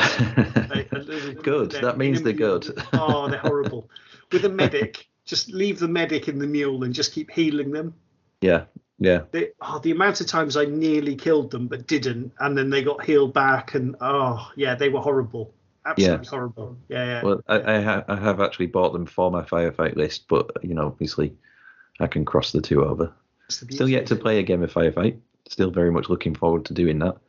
But I know there's at least 2 or 3 other people in the shop that are wanting to do it, so we should in the next couple of weeks be able to have a game, I think. Amazing. How many points do you think you'll manage? I think we're looking at 1,000. Oh, okay. Yeah. Fantastic. I mean, they might not all be completely painted at that point, but at least half will be. So amazing. Oh, that's really exciting. And that's 2 or 3 is a really good starting point to get you going. Yeah. And then once you're in the shop having fun playing it, other people will see you having fun and go, oh, because you see. Yeah, that's it. I'm going to try and circle back around and try and build up a bit more interest in Armada at some point. There's not really any Armada players at the shop as far as I'm aware. So I will circle back round. I have given a demo game of that to Craig, the Pathfinder, and he seemed to enjoy it. He's bought himself a fleet, so yeah, we'll see if I can encourage it. They're talking about doing a Kings of War sort of campaign next year. I haven't dipped my toes into Kings of War yet, but I am going to. It's just when rather than if. So they're talking about doing like an ambush campaign. So just all ambush games, but with some sort of like map-based sort of narrative to it, I guess. That sounds really cool. Yeah. Craig only mentioned that last week, so it's still in its infancy, that bit, but be interesting to see how it turns out. Probably going to be Empire of Dust, but we'll see. I think it's a really interesting idea for a first army as well. So I'm going to get I've got the 2-player starter box coming. So I'm going to get a EOD ambush force and an Ogre's ambush force, and just leave it in the local shop with the book. Yeah. And I'll demo it and things like that, but I'll just leave the models there. So hopefully people see them and go, oh, this looks cool. Yeah, and I think our local shop has a couple of Kings of War armies that they can let people use in demo games, etc. I think they've got a dwarf army and something else, can't remember. But yeah, so hopefully I might be able to have a game before then, so I know the rules a little bit. But But yeah, it's great. I've negotiated an agreement with the wife that I'm allowed to have 2 gaming days, nights a week. So I'm down there pretty regular. That's 2 a week. I know. Wow. I bargained hard for that. Yeah. That's amazing. Yeah, fantastic. Yeah. But it's that all of a sudden it's like Mantic make a lot of good games. And I think you've got into the I've completely forgotten what it's called. You know, the American football Warhammer League Blood Bowl, right? Yeah, so I played my first league game of Blood Bowl. Again, that's another one that I remember playing from teenage years. I just love the kookiness of it because it's just like it's American football with violence and with orcs and elves and, in my case, undead. But yeah, we had our first round of league games. That's once a fortnight, so it's not too taxing. I won my first game, so I was pleased with that. Hey, there you go. Yeah, so it was good. I know Mantic do a futuristic sort of version in Dreadball. I haven't tried that yet. I don't think they might have it in the shop, but yeah, it's not. There's not really a scene for it at the minute. No, I picked it up last year, and I haven't. I think I painted up a team and haven't played it. I think it's supposed to be a good game, but it came out years ago. The models are okay, but very old. Yeah. And I think it was just kind of a Kickstarter they threw out there. I think the problem with that is everyone gets a ton of stuff in the Kickstarter, spends £200 or something, getting 10 teams, all the pictures, and then don't need to buy anything. Exactly. But then it doesn't go anywhere because no one needs to buy new stuff. So you don't get that throughput of a new thing comes out. Keeps the excitement going. It just kind of sat there. So people always say, I mean, for example, the guys on the Deadzone podcast, they say really good things. They love that game. Yeah, they're always playing it at the conventions they go to and things like that. So they're obviously very keen on it.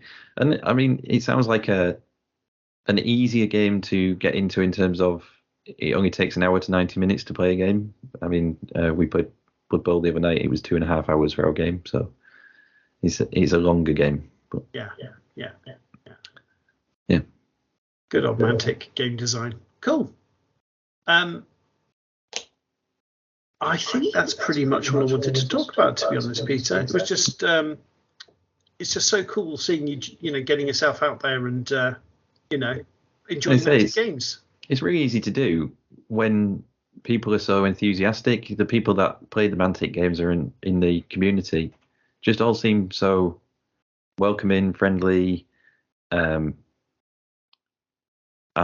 driven, to sort of help people get into it and enjoy themselves.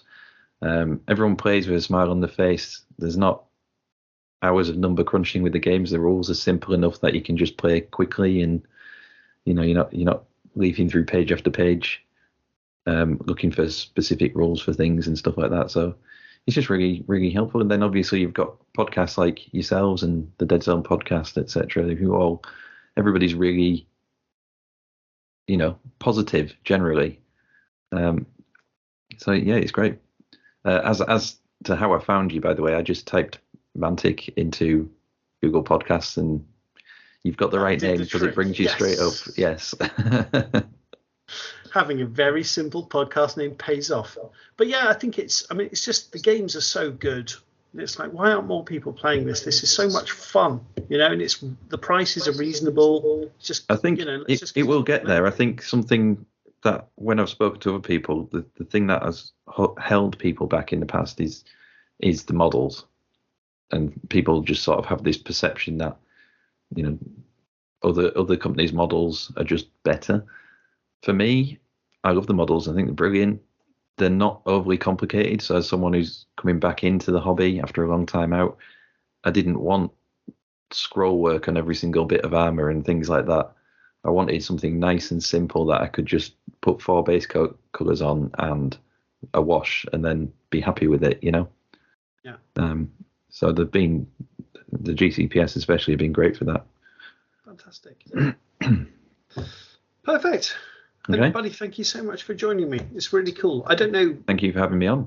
Yeah, no, it's fantastic. Yeah, just gives us a nice little bit of content to throw in there, and hopefully your enthusiasm will inspire other people, and we can just keep the whole thing rolling.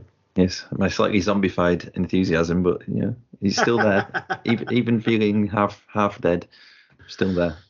There you go. Yeah, Peter was drinking until 4 o'clock in the morning last night. Is that right? Copious amounts of rum. Yes. Oof. Yeah, fireworks party followed by adult sort of gaming. Well, gaming in terms of traditional pub games. We were playing pool and darts, and yeah, in the garage. Fantastic. Was this at the pub or someone's house? Or?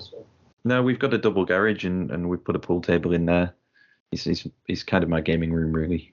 I've got the pool table for when we have parties, but it's got a lid, so I can then use it as a board gaming table as well. Perfect. You've thought it through. Yeah. Perfect. So yeah, fortunately these parties don't happen very often. Otherwise, I would look a lot more haggard than I do. I'm too old for that now, unfortunately. Although that kind of happened with the with the weekend when Clem was here, when we were like up until 3 o'clock in the morning. Yeah. But you don't plan for it; it just happens. It just happens. You look up at a clock and think, "Oh my God, how did it get to that time?" Yeah, exactly. It's kind of like, well, I suppose we should just go to bed, and then someone says, "Oh, how about a game of Kings of War?" Oh, I guess so. Why not? Yeah. How long does that take? Cool. Thanks, buddy. But I really think I'll just point out that I am slightly older than you. So you can't say you're too old yet. Fair enough, buddy.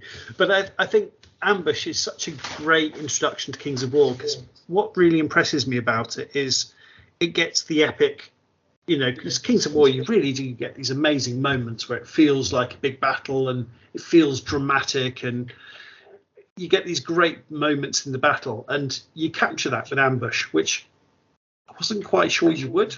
Yeah. And it is painting a heck of a lot less models. But to be honest, by the time you've painted up an ambush force, you'll go, okay, it was actually pretty fun doing that. It's not that much more, and I've got a full 2,300 points army. So I think it's a super, super smart way to get fresh people doing Kings of War. Yeah, I think it's a brilliant move. Brilliant move by Mantic to do it. Yeah, it makes perfect sense. Because Vanguard kind of was and it wasn't, right? Because you're painting up individual models, but your individual models, then for the most part, kind of a different thing to a Kings of War army, because you're not going to be using most of those models in your Kings of War army. So yeah, and I think that's where Mantic also got it right in terms of the warpath side of things, in terms of what you have for Deadzone is fully translatable into what you have for Firefight. Yeah, that's what they really hit the nail on the head with that one as well. So definitely, and it's because Kings of War, you think, because it's a kind of rank and flank game, you think, oh, it's going to be complicated. It's in a good way such a simple game. Yeah, like someone's first game, about halfway through they'll just get it and go, okay, it kind of clicks. Yeah.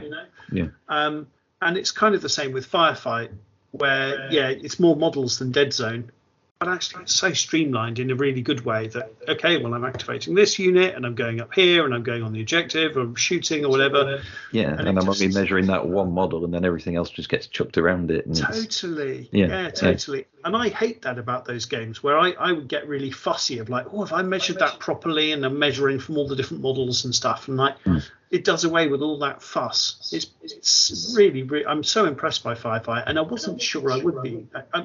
I thought it'd be a good game, but I thought, well, I've got Kings of War and I've got Deadzone, and I had Armada. It's probably enough games. And then I played Firefight, and I'm like, okay, I'm playing Firefight. Well, you are the Mantic Universe podcast. You have to have all the games.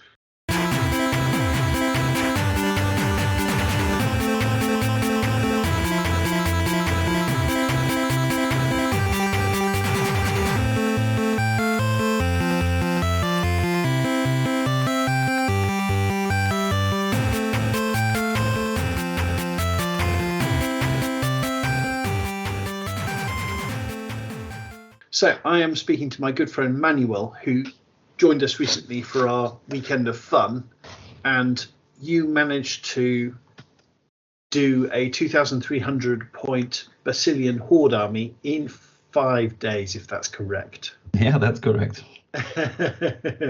So I thought it'd be great if we could just have you to give us a quick chat, because I'm sure we have a lot of listeners who are put off by the amount of models in Kings of War, and it doesn't help, I think, when people like Ronnie say it'll take 2 years to do a Mantic Kings of War army, and I think that's just complete nonsense. And the fact you did it in 5 days kind of shows it's complete nonsense. It doesn't.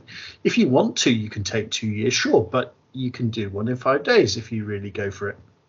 Yeah, right. If you have the time, if you have like the right preparation, the right mindset, you can do it quite fast. Yeah. So I wouldn't generally agree with like armies take that or that long. It highly depends on how you do it and how you want to do it. Basically, it's a lot about.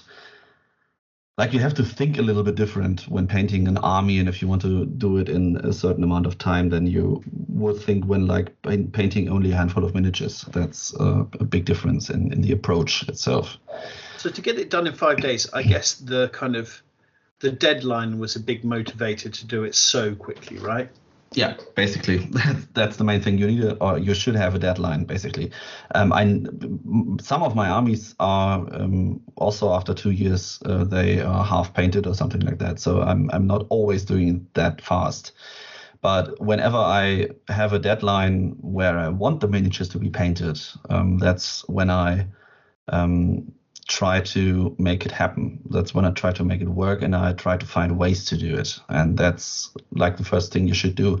You should like set yourself a deadline, and you should try to find a technique that works and saves you time to get there, basically. And what was it that made you decide the Basilians originally, or Basilians? I mean, I'm never saying that right, I think. I think I will always say it wrong. That's a good question. Actually, I wanted to do the army for quite a while, and then when your weekend was like on the horizon, I was thinking about doing an army, especially for the weekend. I wanted to have something new, and then I decided to, after a little bit of thinking about which army, I decided to just go for the Basilians, basically because I always there was a little bit of hesitation about the quality of the models, and if I really like them in person, because I don't like the pictures, the Mantic pictures of the army that well.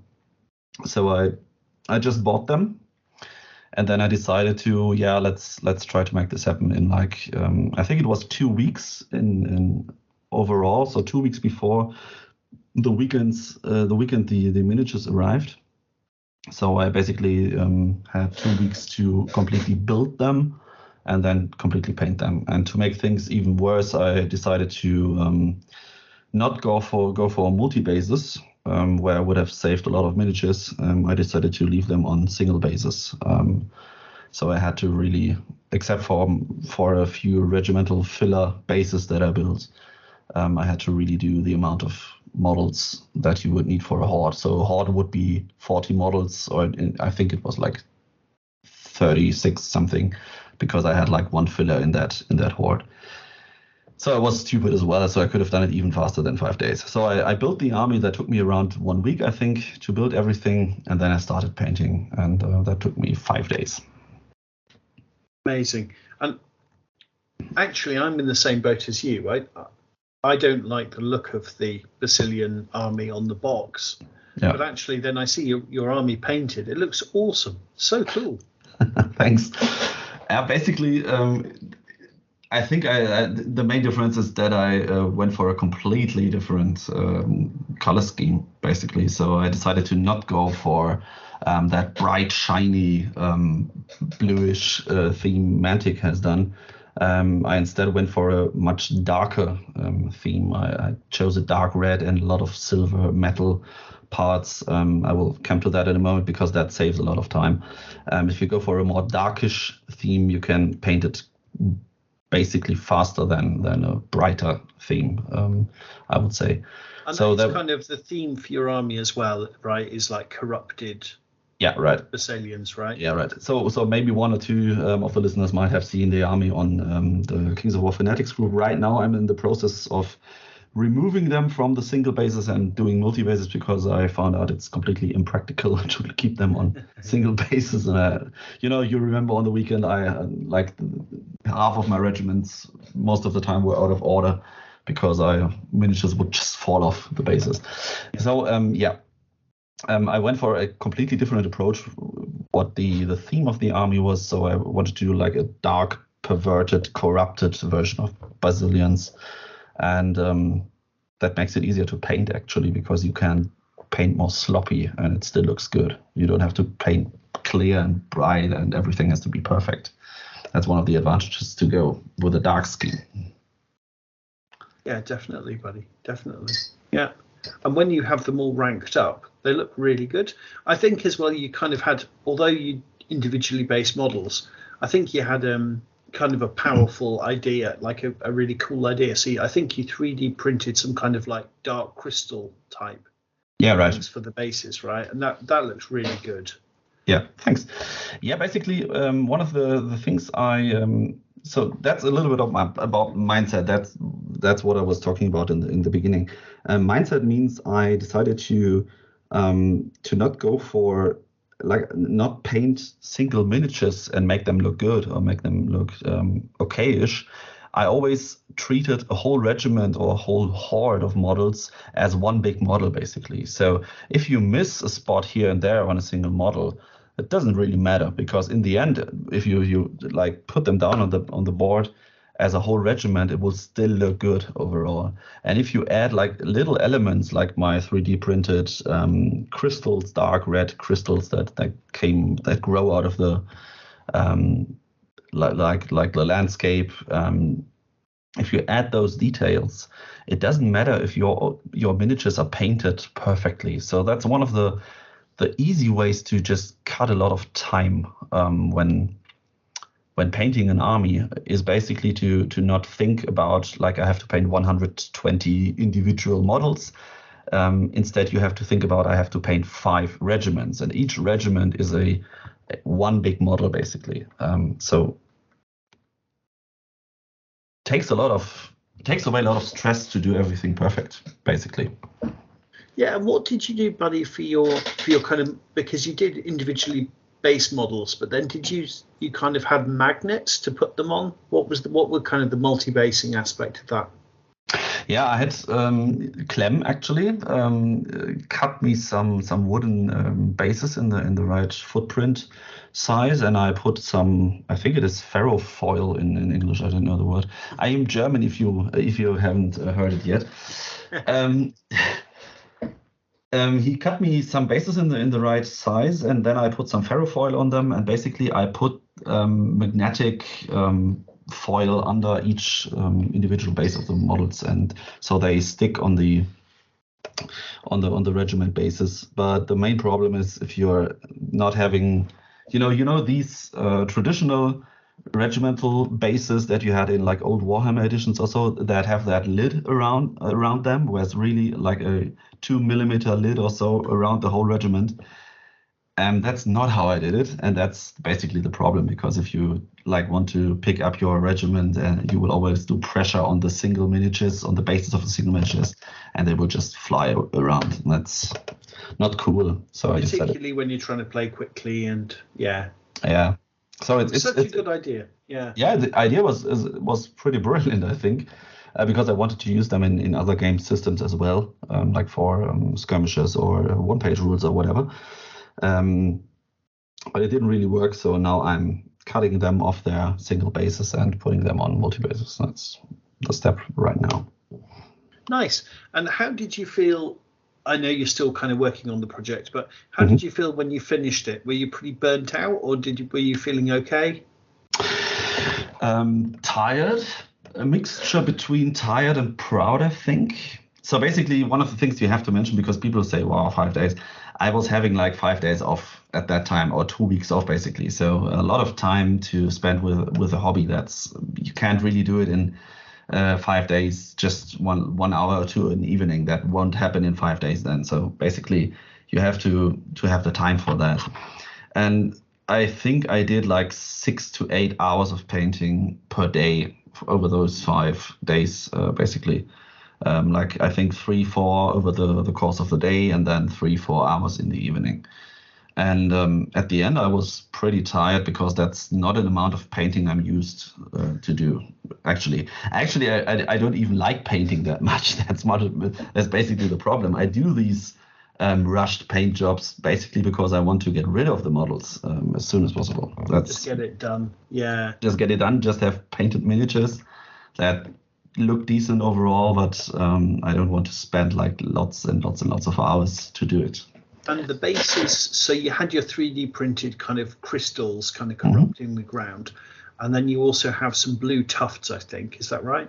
Yeah, that's neon blue tufts. I like, when doing bases in general, I like to add some contrast that a lot of people think is way too much. I like working with like neon colors or something really popping colors. And I decided blue is a color that doesn't appear anywhere in my color scheme on the models. But I decided to like give the bases a blue grayish amount of like sand, dry sand, whatever. So a little bit of a bluish touch. And then I just added these, I think it's from Gamer's Grass alien tufts. They're called alien tufts. And they are like bright blue. So that really sticks out and adds a lot to the overall look of the models, basically. Yeah, as well. Definitely. It's very striking. It reminds me of kind of like a dark comic book kind of a vibe. And and when you came to picking your colors, was it so you've got like kind of silver armor, lots of browns, and then kind of like red glowing eyes kind of thing, I think? Yeah, I think. So one of the things I learned, I think it was actually Angel Giraldes, so one of the best painters in the world, actually. A few years ago, I saw a video by him where he explained that if you want to save a lot of time painting a model, you should do an easy approach on the model itself, but you then should take your time, a few minutes per model, to have 1 or 2 details that really pop. So I just applied the base colors on the model. I even primed them. I think the paladins and the men-at-arms who have a lot of silver armor or a lot of metal armor, I primed them with a silver primer, actually. So I only had to paint like the uniforms in red and like belts in brown and such things. And when I did that, I did the good old quick shade over the whole model. I think quick shade is one of the things people seem to have forgotten since contrast paints exist out there.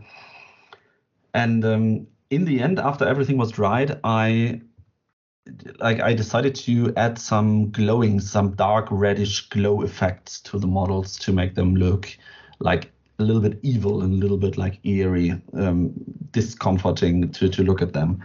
And so I went for, actually painted all eyes white, in a really bright white, and then added a fluorescent red ink over them. So I had, on every model, I had like a few parts that had like this demonic red glow. And I did the same with the crystals that came out of the bottom of the ground. And then with an airbrush, I sprayed a little bit of that fluorescent ink on all models to simulate a little bit of like reddish light that they are standing in. And that actually, that's a thing I have also done with my plague army for Firefight, where principle is like exactly the same. I print the models in like the easiest way possible, and then I just took my airbrush and sprayed some really bright green ink over the models from different directions, and that created like a sick atmosphere to the models, like makes them look really as if they are like contagious. And that's the same.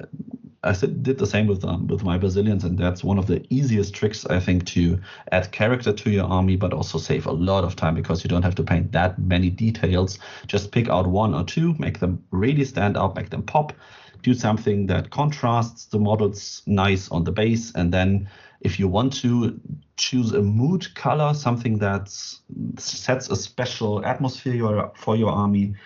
And if you have choose an airbrush or do a light dry brush with a color, over the models from different directions to simulate a little bit of a special light situation the models are standing in. And the result is just like, I would say, okayish painted models. But if you look at the whole, at the army as a whole, it tells a story, because it really has an atmosphere that you're not expecting from Brazilians. And also overall, the atmosphere that creates is just super nice. I like that. Yeah, I completely agree, buddy. And I think that was a great tip from Angel or Angel. That's a really fantastic tip. I've not heard that before, but it makes a lot of sense, and I can kind of see it in your army.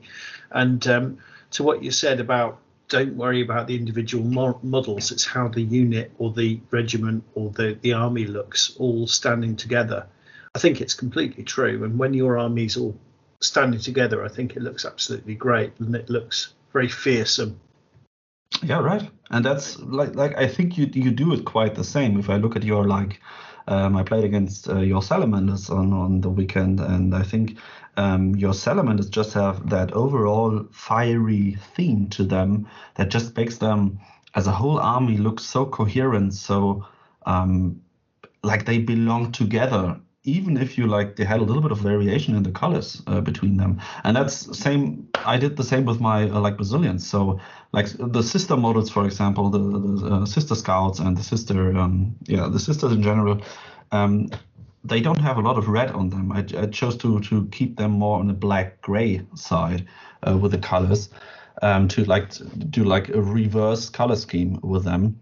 And because of that red glowing parts that I added to them as well, they still look as if they belong to the rest of the army, just fine, because I took that one step, adding that reddish glow to everything that makes it look coherent and like one army, basically. Yeah, definitely, and all your bases are uniform, etc. Yeah, definitely. Right. And what I was kind of half expecting when someone does an army so quickly, and when you say you're doing Basilians, what I was half expecting was like you're just going to get some Stormcaster Eternal and say, right, these guys are Palace Ogres. I'm going to paint 4 or 5 of those per regiment, or per horde rather. Mm-hmm. And you didn't do that at all.